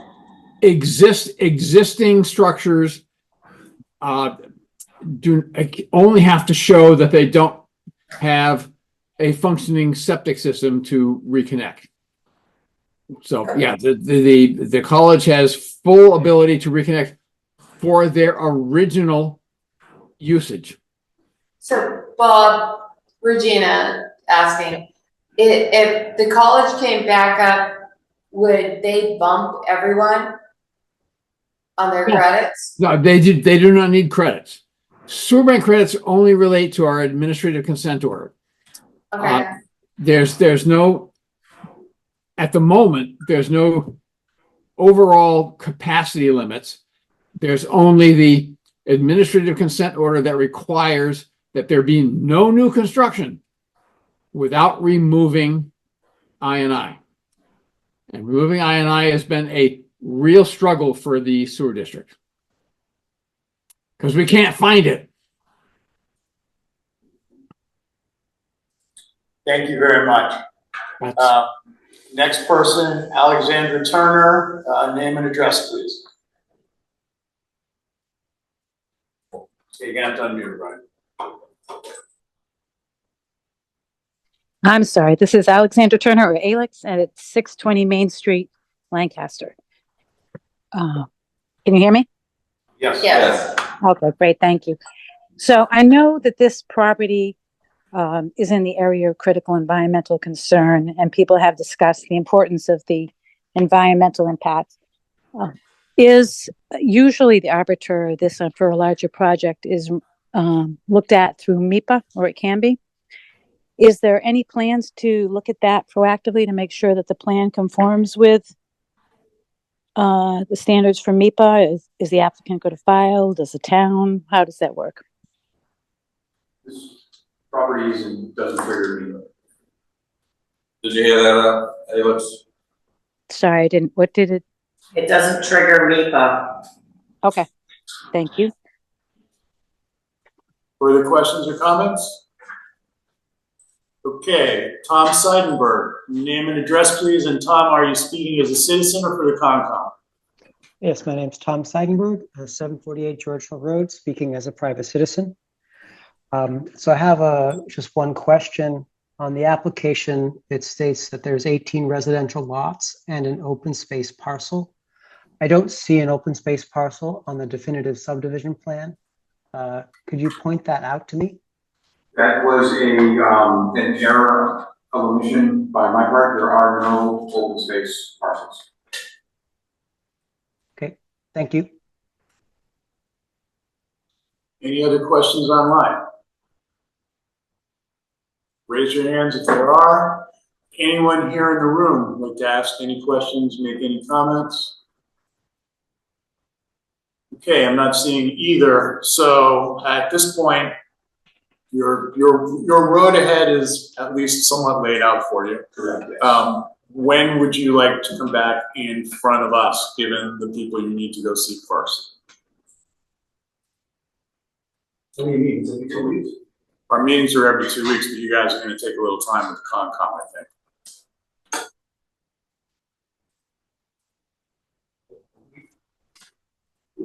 So the next meeting is. Finish this application. We can, We won't be through the Concom. no. So your meetings in September are the 9th and the 23rd. But I would say tentatively pencil in the 23rd. Yeah, I would say. Okay. And then if I need to continue, then I will reach out. Okay, just try to give Brian a little bit of advance notice, Oh, because okay. obviously, people are interested, and as I said previously, it's always nice for people to know they have the evening off earlier. So, okay, great. Wonderful. So that's a request to continue until September the 23rd. Yes, it is. And Brian, I will send you a letter just to document that. Okay. Yes, thank you. So moved. Thank you. Any discussion on the continuance? Hearing none, I'll call for a vote on the continuance. Mike? Yes. Kendra? Yes. Regina? Yes. George? Yes. I will also vote yes, so 5-0 to continue until September the 26th. Thank you all very, very much. Thank you. Thank you. That fireplace, by the way. When I was showing the property, my client's like, come on, we gotta go, and I'm like, but you gotta look at this fireplace. It's 4 winds, but the thing most people don't realise, there's 3 winds on the 4th fireplace that are carved in. But the 4th wind is actually, there's a wrought iron, cast iron back in the fireplace. And the 4th wind is actually cast into the back of the iron, and it sticks out. So when you light a fire, the base will light up. Oh my God. Pictures. I want to do Want like a Harry pictures. Potter night at his house. Listen. Where he talks. Okay, guys. You have to talk. Hold- I could hold go on. down rabbit Potter night. Wait a minute, this is a public meeting, people, stay on topic. Yeah, we're staying on You topic. can talk to people later. Okay, so we're next going to, the hearing's being done. We've got a, 2 bits of public meeting. The master plan and the A&R for 110 Still River Road. Can I make a motion to move Still River Road above the master plan? You're interrupting me, I was about to do that. Don't Nice think what job. I think. I know, I'll stop thinking what other people are thinking. So, I don't think we second need, motion. I don't even think we need a motion, we don't need to Okay. vote on it, it's my prerogative It's as a chair. pleasure of the chair to Yes, rearrange so, the agenda. Everyone's seen the A&R plan, you wanna lay it out, Yeah. does everyone see it, everyone understands it? Yes. It's probably the cleanest plan I've ever seen, so. Oh, yeah, However, did we get an answer to my question? What was your question? Is there a Starbucks? Jurisdiction. Do we have a Starbucks? I need a Starbucks. No, we have jurisdiction over everything in Lancaster. No, I'm saying like the requirement for us to sign off on it if Bolton already approved it. It's not in Lancaster. Well, no, The registry was. No, but half of it is. We're asked to approve the Lancaster part. So this is Half is an Lancaster, Yeah, half I'm is looking at Bolton. what they said. Okay. So that's all I wanted to know. Yeah. No, Pat's portion isn't, the brother's portion Yeah, is. but the lot as started was one big Yeah. lot. If this lot was entirely Lancaster, it'd be obviously us. Right, so all we need to do is, instead of validating Bolton, it's just as easy for us to vote our own, and then it's belt and suspended. I know this lot very well, the folks who had their horses on it, I used my daughter's horse show. My mother's horse, Yeah. So. Yeah, So, sometimes the registry. Would you like to step up, tell us who you are, and I'm not just gonna tell us why this is the most Yeah, wonderful project ever? I'm Andy Warner, 110 Silver Road. So, my brother and I are separating my mother's lot up, and essentially, Patrick's gonna own everything in Bolton, I'm gonna own everything in Lancaster. So, we went through the process with Bolton, we didn't think we had to come to Lancaster, but the registry of deeds kicked it back, it said, the Mylar shows a boundary line in 2 towns, which means that the Lancaster planning board will need to sign. So the town line is owned by you and Bolton, which now becomes the property line between Patrick and I, Yep. and the town line between Bolton and Lancaster. Sure you don't wanna build a buffer between you and Pat? No, we got along just fine. I thought that's what that lot in the middle was for. So, well, it's just an empty lot, you know, so, but Yeah. the way that we decided to do it, that way there, Patrick's a Boltonite, I'm a Lancaster guy, Yeah. so. He's You a don't protector. You don't seem like you have any setback issues. The lot appears to have the appropriate frontage and shape. Does anyone have any questions or comments? No, Okay. Okay, so. In that case, So there's no place for you guys to sign. don't blow it now. You know? So David asked that Sadowski asked that you could just sign it next to Bolton and he'll add the town of Lancaster above. You made a spot, didn't you? I you did? just threw it in, yeah. All right. Yeah, we're. He's very resourceful. Brennan's good. You're all right. Yeah, we're- I'm online, can you hear me? David, is that David? Yeah. Can you hear me? I'm online. Yes. You'll have to- There's under the notes, if you look at note number 5, it talks about no new division of land in Lancaster. If someone could sign acknowledging that you're the planning board and you're signing off agreeing with that note, that would be fine for the registry. Would you like to identify yourself, please? Sure, my name is David Sadowski. I'm the principal at DJ and Associates. I'm an SIT and my name is on that plan. Perfect. Then you figured out how to get online, huh? I did. Good Listen, job. if I can get you on. Right. That's So, Mr. I'm Mayrow that, giving you crap, yeah. Yeah. So David, are you saying that it's sufficient if someone on the planning board signs next to note number 5? Right underneath the note, they signify that they're with the Lancaster Planning Board and they acknowledge that no division of land is happening in Lancaster. It's simply a division down the property line, which is the town line. Say that Okay. once No, again that's- slowly, The land in Lancaster is not being subdivided. but what he has to write is what I'm saying. Okay, does anyone have any other questions or comments? Now, do Okay. you need the board members to sign off? Now, first we'll need a motion that we want to approve it. Endorse. I'm gonna make a motion to approve. Second. Third. Any further discussion? Hearing none, I'll call for a vote. Yes. Regina, George, Yes. Mike, Yes. Kendra, Yes. Frank, yes, so 5-0 to approve the A&R along the town lines. Let's Bolton, so So this you is remember- I said it was like the easiest plan to look at, I was like, Yeah, well. where are we signing? So per David's suggestion, we should be signing it underneath note 5. Yeah, under Yeah. note number 5. How do they want it So, worded, let's see. is what I'm worried about. That doesn't get kicked back. I think it's just this, yeah, You just need an A&R. exactly. I how mean, you we do could it. have basically just like given them a note, I know, but the but A&R is a But I better think way it's to something do it. that no new lines, no new Yeah, it properties says being under note created. 5, no new lines of occupation in the town of Lancaster. Right. Okay, there's the Sharpie for others. No. And so no new lines.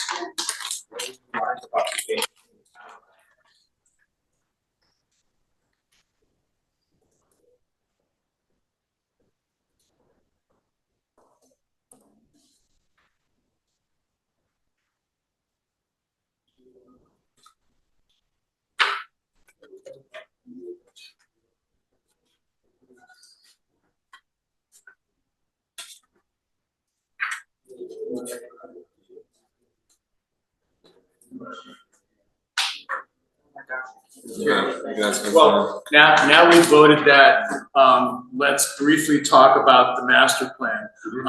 Kendra, you came in with some changes. Are we done with Andy? Yeah. Yeah, we already voted. We voted. No, just make sure before I leave. Oh, I mean, you can wait around and everybody will sign it, you can take I'll grab Do you that. That's fine. I'll come up and see you tomorrow. Okay. It's gonna run away before we grab it. Yeah.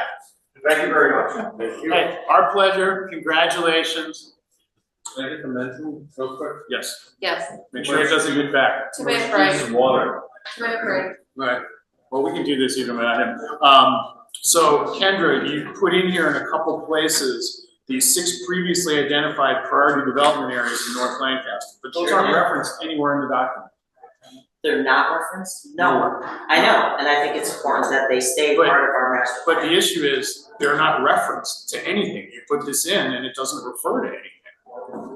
I Do don't you even, want the map that we used for the rezone of the 6 priority development areas? but the issue is, we didn't, so there is one rezoning that has happened Okay. out there. When we were working on the rezone vote, there was a map that showed 6 previously identified by a previous planning board priority development areas in North Lancaster. But none of that's in the master plan.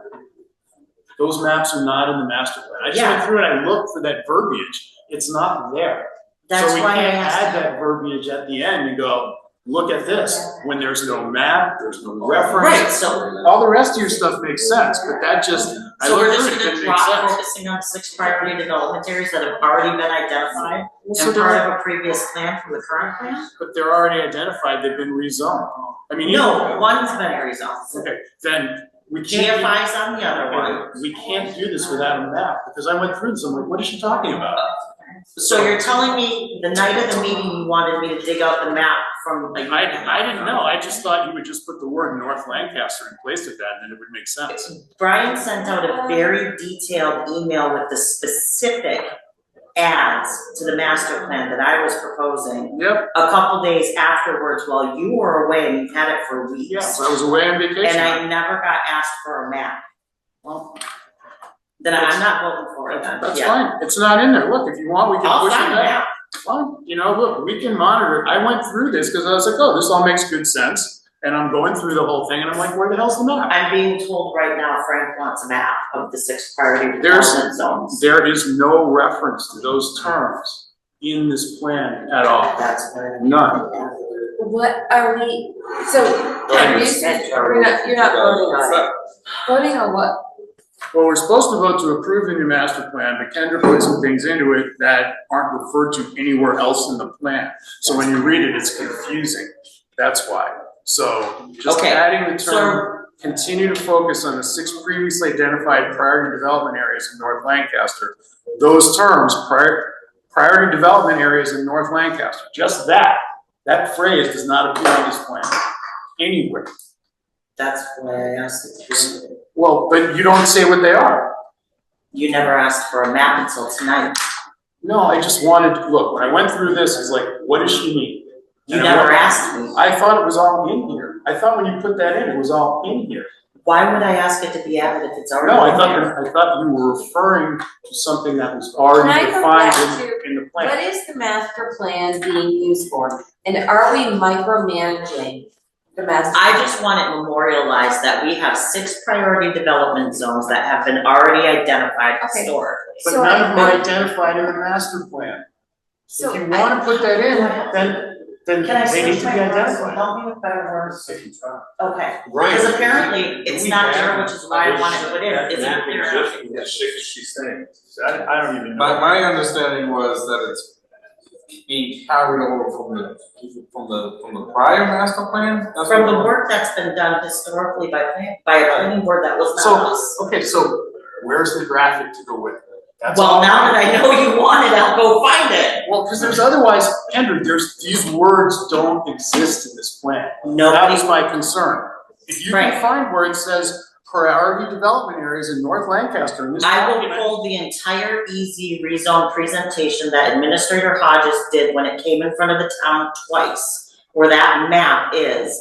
Now that I know you want it, I will find it. Okay, Kendra, the issue is, let me be really clear, you put this at the end, referring to something that isn't in the master plan. It's not in the master Yeah, plan. she's trying to implement it. But you're not. I'm trying to But you're not. memorialize it again. It needs to, if you're gonna refer to something, it's gotta be defined. It's not defined at all. Well, So- now that I'm getting that feedback, the night we're supposed to vote, even though you guys all had time to go to dinner the other night, but not talk to me. We couldn't About talk- what you No, in all fairness, could. in all fairness, at dinner, it was like 120 decibels. This I'm band just was like the saying, loudest one I've heard made. Nobody ever told Brian to tell me So, so we weren't breaking over we- big What, and what And that's all I'm are gonna we leave it. talking about? Excuse me? Oh, we were at the Bull Run the other night watching something, George and myself. and Brian. Yay, okay, That's all. So- We so couldn't have let's go back deliberated if we to- wanted to. this So is look, like the 11th hour. yep, Is this, and I'm And it just was gonna ask, is what you're pointing out super critical to the plan? yeah, because what I'm, Or is it something that's really good to have? Because I still struggle with this master plan. Who's really gonna reference it? I mean, I watch our neighboring towns, and I've never seen, Well, we're talking about putting together a staff-headed implementation committee. It's gonna, not us, but that's being discussed. Right. but are we micromanaging this? I don't care how they execute, I just want it memorialized in there, because it's been talked about in ad nauseum for the last 2 years. so look, if you wanna put the words North Lancaster in the various places that you've highlighted in there saying, land use goals, including strengthening these various focus points, and North Lancaster isn't listed. It should be, but these priority development areas aren't listed Then anywhere. wordsmith it, I just want this 6 spots in Lancaster, Well, whatever you wanna if call you- them, Humpty Dumpty, Little okay, Miss Muffet, if whatever. you want to refer to 6 spots, then you've gotta have a map to show people where And they are. now, like I said, But otherwise, you If sent you this want- out, what, if 3 you- weeks ago, the proposed changes, 3 weeks ago? I'm trying to find the original email, and this is the first I'm hearing about it? It's July 19th. Yeah. When you sent it out. Yep, I was So, on vacation. Almost for a month, I think it's a good idea. I will happily find the map. In order to make a master plan useful to the citizens of the town, they have to be able to access it and see, Yep. where are these proposed development areas? Yep, See, Kendra, I thought it was all defined in there, and I went through this afternoon going, okay, where are these things? Because I want to see this, because I've been asking this question for a while, what are people looking at? So great, let's get a graphic and put it in there, and then your referral makes perfect sense. okay, then I make a motion to defer voting on accepting this until that. We don't graphic even is need to make a motion. Perfect, let's table it. There we go. And now that I know, on the day that we're supposed to vote, I will happily provide a graphic Fantastic. that Do we in need, weeks before yeah, well, our next meeting for Yeah, plenty of so- time to review and be prepared. you should come up and try to use the internet at our place in May. It is so awful. Yeah. So, Well, okay, great. right. So, Do we need a motion to table? no, I don't think so. Okay, so, staff report. How are we at 13 Neck Road? I believe, so 13 Neck Road has not changed since the last staff report. We are expecting the revised plans for a proposed reduction in building footprint from 3 to 2. Now, of course, this needs to be caveat that that was not known by the applicant at the last zoning board meeting of July 27th. Okay, whether that would even be possible, okay? They were saying this is what they're proposing to come back with a reduced footprint. 3 buildings to 2 buildings, and from 11 units to 10 units. If this is possible, they will be submitting those revised plans by August 22nd. There will then be 2 new, there'll be 2 special ZBA meetings scheduled for the 5th and the 19th. This is. Of September. Of September, yes. This will give the, peer review and response process time to work out, time to play out. And then at the regularly scheduled ZBA meeting on September 22nd, September, whatever the, 4th Thursday is in, September 26th, I believe it is. There will be a, vote to approve the conditions or not approve the, But there's nothing for the planning board to do at this point, No. given we made a That's a previous. good question. Great. No, this is just merely, this is keeping everyone informed as to what is, the process. Great. This is- Thank you. No, appreciate that. What's changed to 2038? Anything material? Well, just update going on, for instance, today, we, seem to have a meeting between the proponents, Peter Campobasso, Peter Campobasso, and 2 and met with Bob Hotzel from CEI, and he had someone from his office online as well, and myself. So and we haven't resolved that. So that there is no substantial change. Differences from what they proposed. to what they Exactly did. right. So Bob Hart's saying it's not a significant enough change to warrant a revision. I figured that. And now we're gonna, right, and we, So the engineers okayed it pretty much. the engineers is okayed it, and we're just gonna require as-built at the. natural- So we don't have to take any steps to bless it between No, now and then? no, I'm just keeping you updated with Okay. it, and, now it's just a question of. Simple. Yeah, now that Okay. the world is gonna be redone, because the fines have gotten into the gravel, anyone who walks it could feel it's spongy, so that's gonna be, re-deaded, or I don't know what you want. Yeah. We're that gravel bed reapplied, take the fines out, and it's gonna, and we will, but there will be compaction tests, inspections before any paving. Fair enough. Well, I'm sure Mike's on that. Okay, well, that development is taking a long time. Well, I think you guys are taking the right route by going, making sure that we have this inspected and the road is done, and so I think it's gonna be a nice project. I think it'll be good once they get it done. I think once we took the limitations off and with the cease and desist, that was the best move, so they could at least be productive and get stuff that was messed up, correct?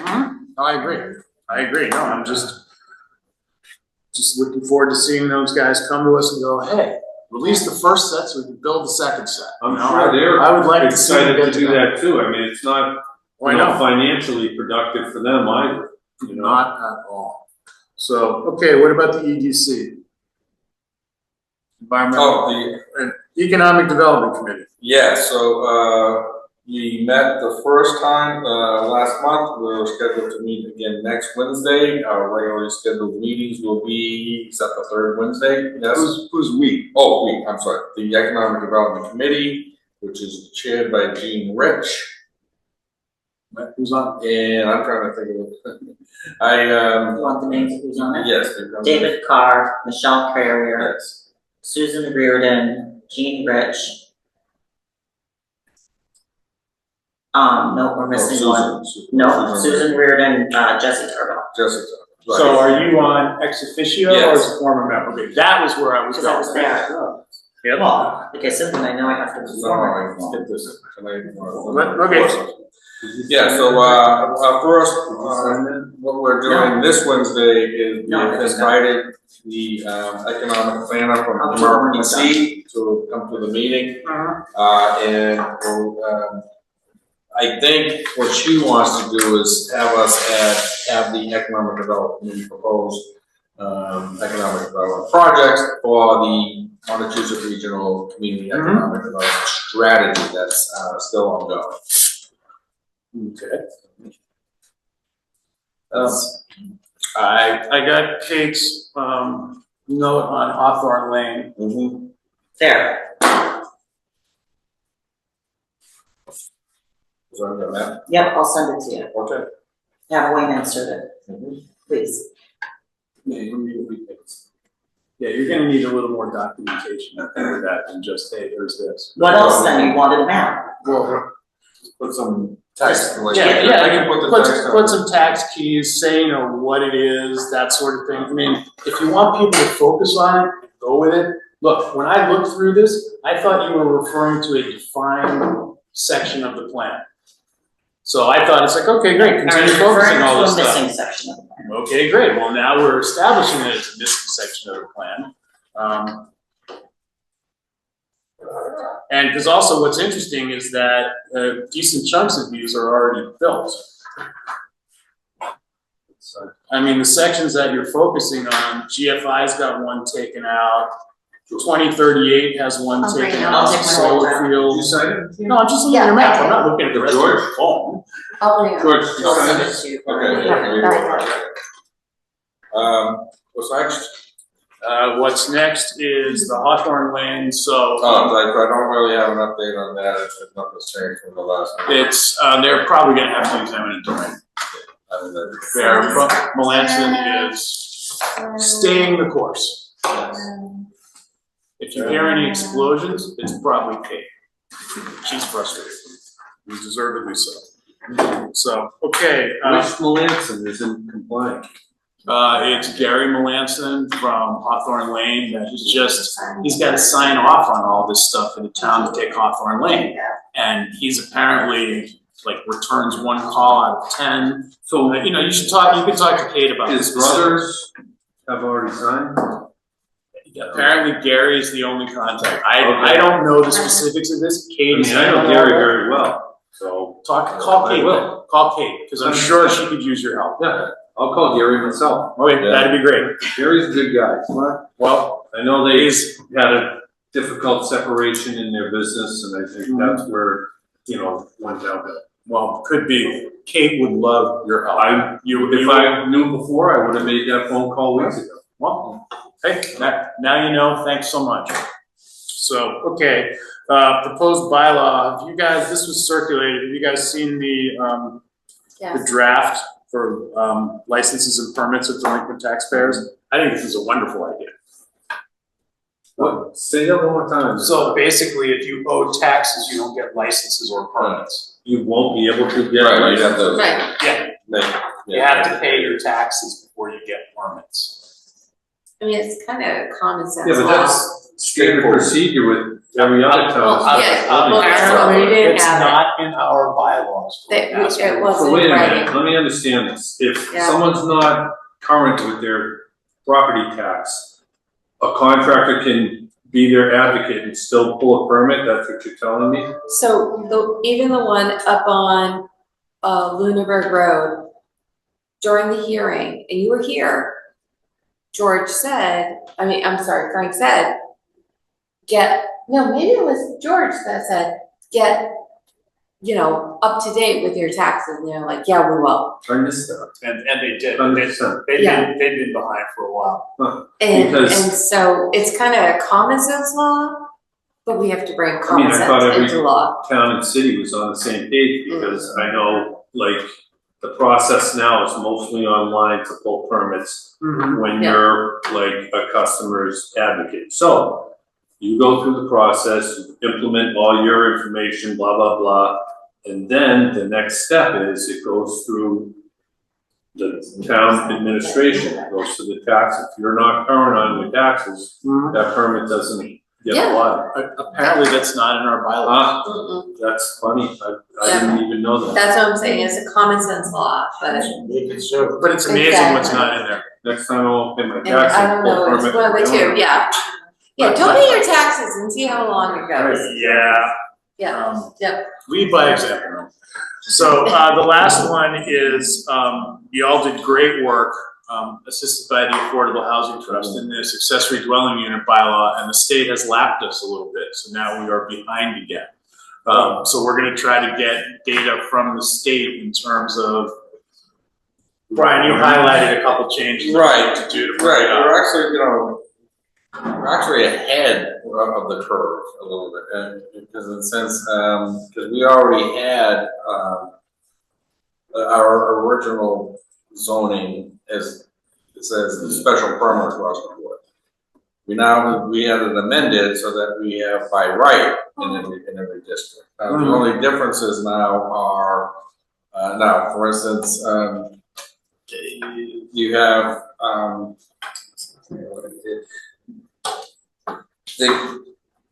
they have a little 4 area of accessory apartment. This is the, how ours stands now. Whether located in a detached accessory structure or in a principal single-family dwelling shall not exceed 1,500 square feet or 50% of the gross floor area of the primary dwelling unit, whichever is less. The state is now saying 900 feet or 50%. So there's a few Could you different. read that one more time? Sure. I'm sorry. The habitable. You know what I I'm mean. not saying You know what I'm say trying to that as say. fast, but. The habitable floor area of the accessory apartment, whether Yeah. located in a detached accessory structure Yes. or in the principal single-family dwelling, shall not exceed 1,500 square feet or 50% of the gross floor area of the primary dwelling, whichever is less. So the ADU cannot be bigger than the house itself, it can only be 50%. So that's not changed. The state, the new state law is saying 50, can't be more than 50% or 900 feet. So we can give more. We can So give didn't more. we implement that 1,500 square feet? Yeah, we did, so And we're so the giving more. state, does that, No, the state hasn't- supersede that? No, the state, No. we can do more than, it's like the wetlands bylaw, we can make it stiffer, in this case, we're saying more Are we space. one? But I thought that there were Frank, also some changes. I wanna ask, Hang on just a second. okay, I thought there were also some changes the state made that where you can do more under the state law than you can do under. the Yes, bylaw. now again, I That's the want- stuff we have to fix. right, now mine and Mike's intention, Mike Silver's intention was to sit down and go through this with a fine tooth comb. Yeah. And I was hoping to do that before tonight's meeting, so I could have a full report for you Yeah. guys, but I just haven't been able to do that. He's been out, I didn't connect, we just didn't, the stars didn't line up. So that is my full intention, and I wanna get you a full report, and I'll distribute that to you guys, So taking a step backwards, who votes on this, tax issue? plus town meeting, right? 'Cause it's It goes to a bylaw. town meeting, I think. Bylaw changes go to town meeting, Okay. would be my understanding. I don't think the select board can just do it. mm-mm. But getting back to things, they wanna hold a special town meeting on October the 7th. So now we're meeting on August the 26th, September the 9th, and the 23rd. So our schedule is a little tight. What I am proposing is that, we hold a hearing on this either on the 9th or the 23rd. And if the changes are pretty straightforward, I will assume that it's gonna be favorable, and I will write a report in advance, which can be edited right here if we wanna change things. But that means we don't have to hold a hearing on it, vote a recommendation, and then wait another meeting to vote a report. Do you need I a have, budget for No, not yet. that? Okay, let me give you, this is, let me just. So no, I'm just laying that out to you guys, for this is what I think a schedule will be. This should not be, shouldn't be particularly controversial. No. We're just trying to match the state. But timing wise, it's a little tight, but I do think that we could and should get it done on the 7th. Don't we supersede the state? In some areas, there's some differences. Thank you, right? and that's, we're better Yeah, than we them were- in we some, were ahead of the less curve good in in some others. We have to fix the Right, and less. I just wanna make sure that if we supersede the state, we're not gonna be in violation. You know what I mean? Right, yeah, well, that's what I really wanna sit down with Mike Silva, go through everything, it's a Cool. question, okay, now all of a sudden, you know, there's a lot of, for instance, what the state doesn't get into a lot is the building codes, okay? So now you have the new stretch code, how does that apply Yeah. to this, you know? There is, you know, if you have an ADU, by right, now all of a sudden, do we have multifamily zoning? You know, Right. there's a lots of questions where, Well, I mean, here's one right here, which says prohibits owner occupancy requirements as well as parking mandates within half a mile of transit. okay. The first question is, what's transit? But the second is explicitly, that is multifamily. Right, and I think that must be referring to the MBTA thing, where an But that's one I'm sure. an alternate, I'm sure that. adjacent community. Yeah. But again, you know, what are they, we need to know how that is defined. Yeah, there is, right, now, for instance, now I think that we have, you know, we do have a owner occupied.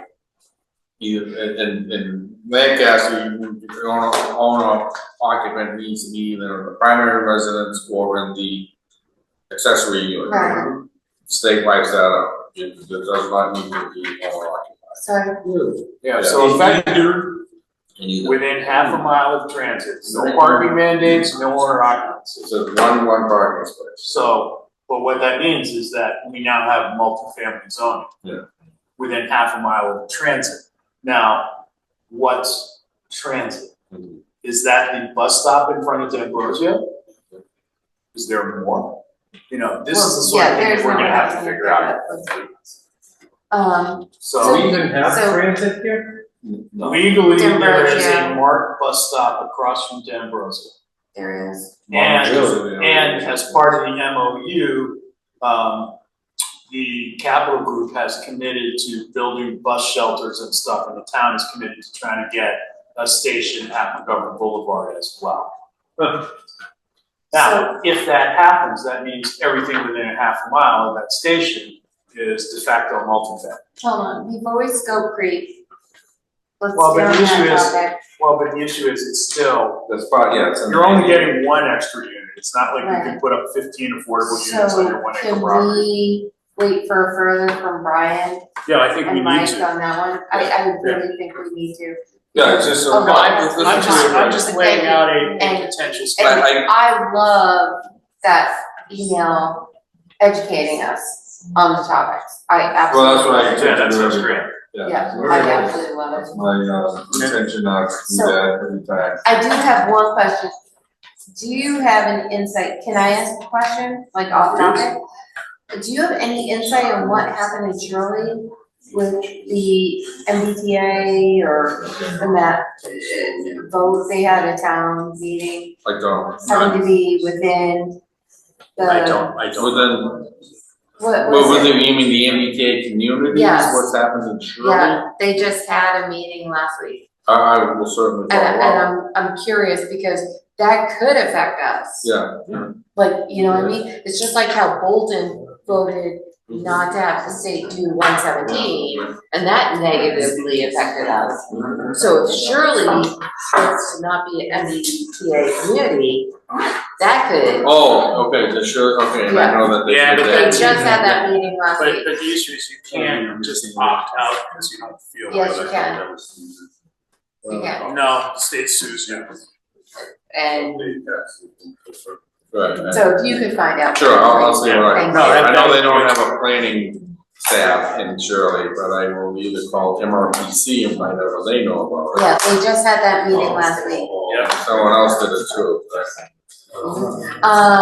With, I mean, Shirley should, who had it, the Shirley is, they have the other town was, it wasn't West Boylston, it was out Yeah, that way, by Wegmans. I'll look at it in a minute. I thought it was on the South Shore, so. I just wanna give this to everyone here, this is just a fact sheet, this is, the AEU was under a larger, Affordable Homes Act.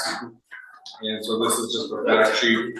Oh, you have it. I got your Brian. Thank you, Brian, Yeah, for all your and, information um, and paperwork. And I think, yeah, so this is. I'd just like to say, I really think we hit a good one, on the ADU piece. You know, we were out in front of the state and the board was taking a proactive stance, which I think is, you know, there's so many areas in which we're required to be reactive. Somebody proposes and we react to that proposal. But where we can, you know, we should help to guide the policies of the town. This is a good way to do it. Good job, planning board. Just, I want to make just one comment. Thank you, Victoria. Sorry, what's that? And I think Victoria will also, so last week, or 2 weeks ago, whenever we had our housing production plan forum from this very room, we had some experts in the area from the consultant collaborates or partners with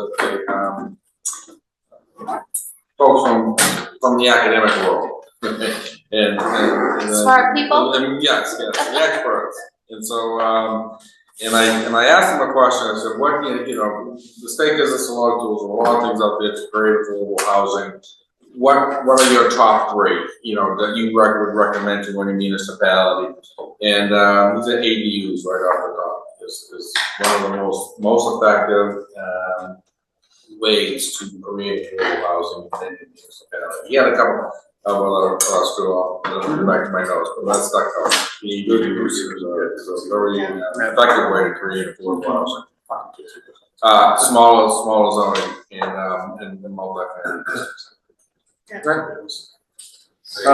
So that's if we want to do that this fall, that is the schedule we're gonna have to do it on. You know, you guys are all over the TV, so people can hear what you say. Just, I don't know what you're saying, but it's a little confusing. Are you inferring that you're trying to say something nefarious? No, I'm just simply saying that it's difficult for people to hear when there's several people talking in the room, that's all. So, is there any new business? Hearing none, I'll look for a motion to adjourn. Oh, please, let's adjourn. Yes, second it. Okay, Mike? Yes. Kendra? Regina? Yes. George? Yes. Frank, yes, we're adjourned at, what is it, 9:13?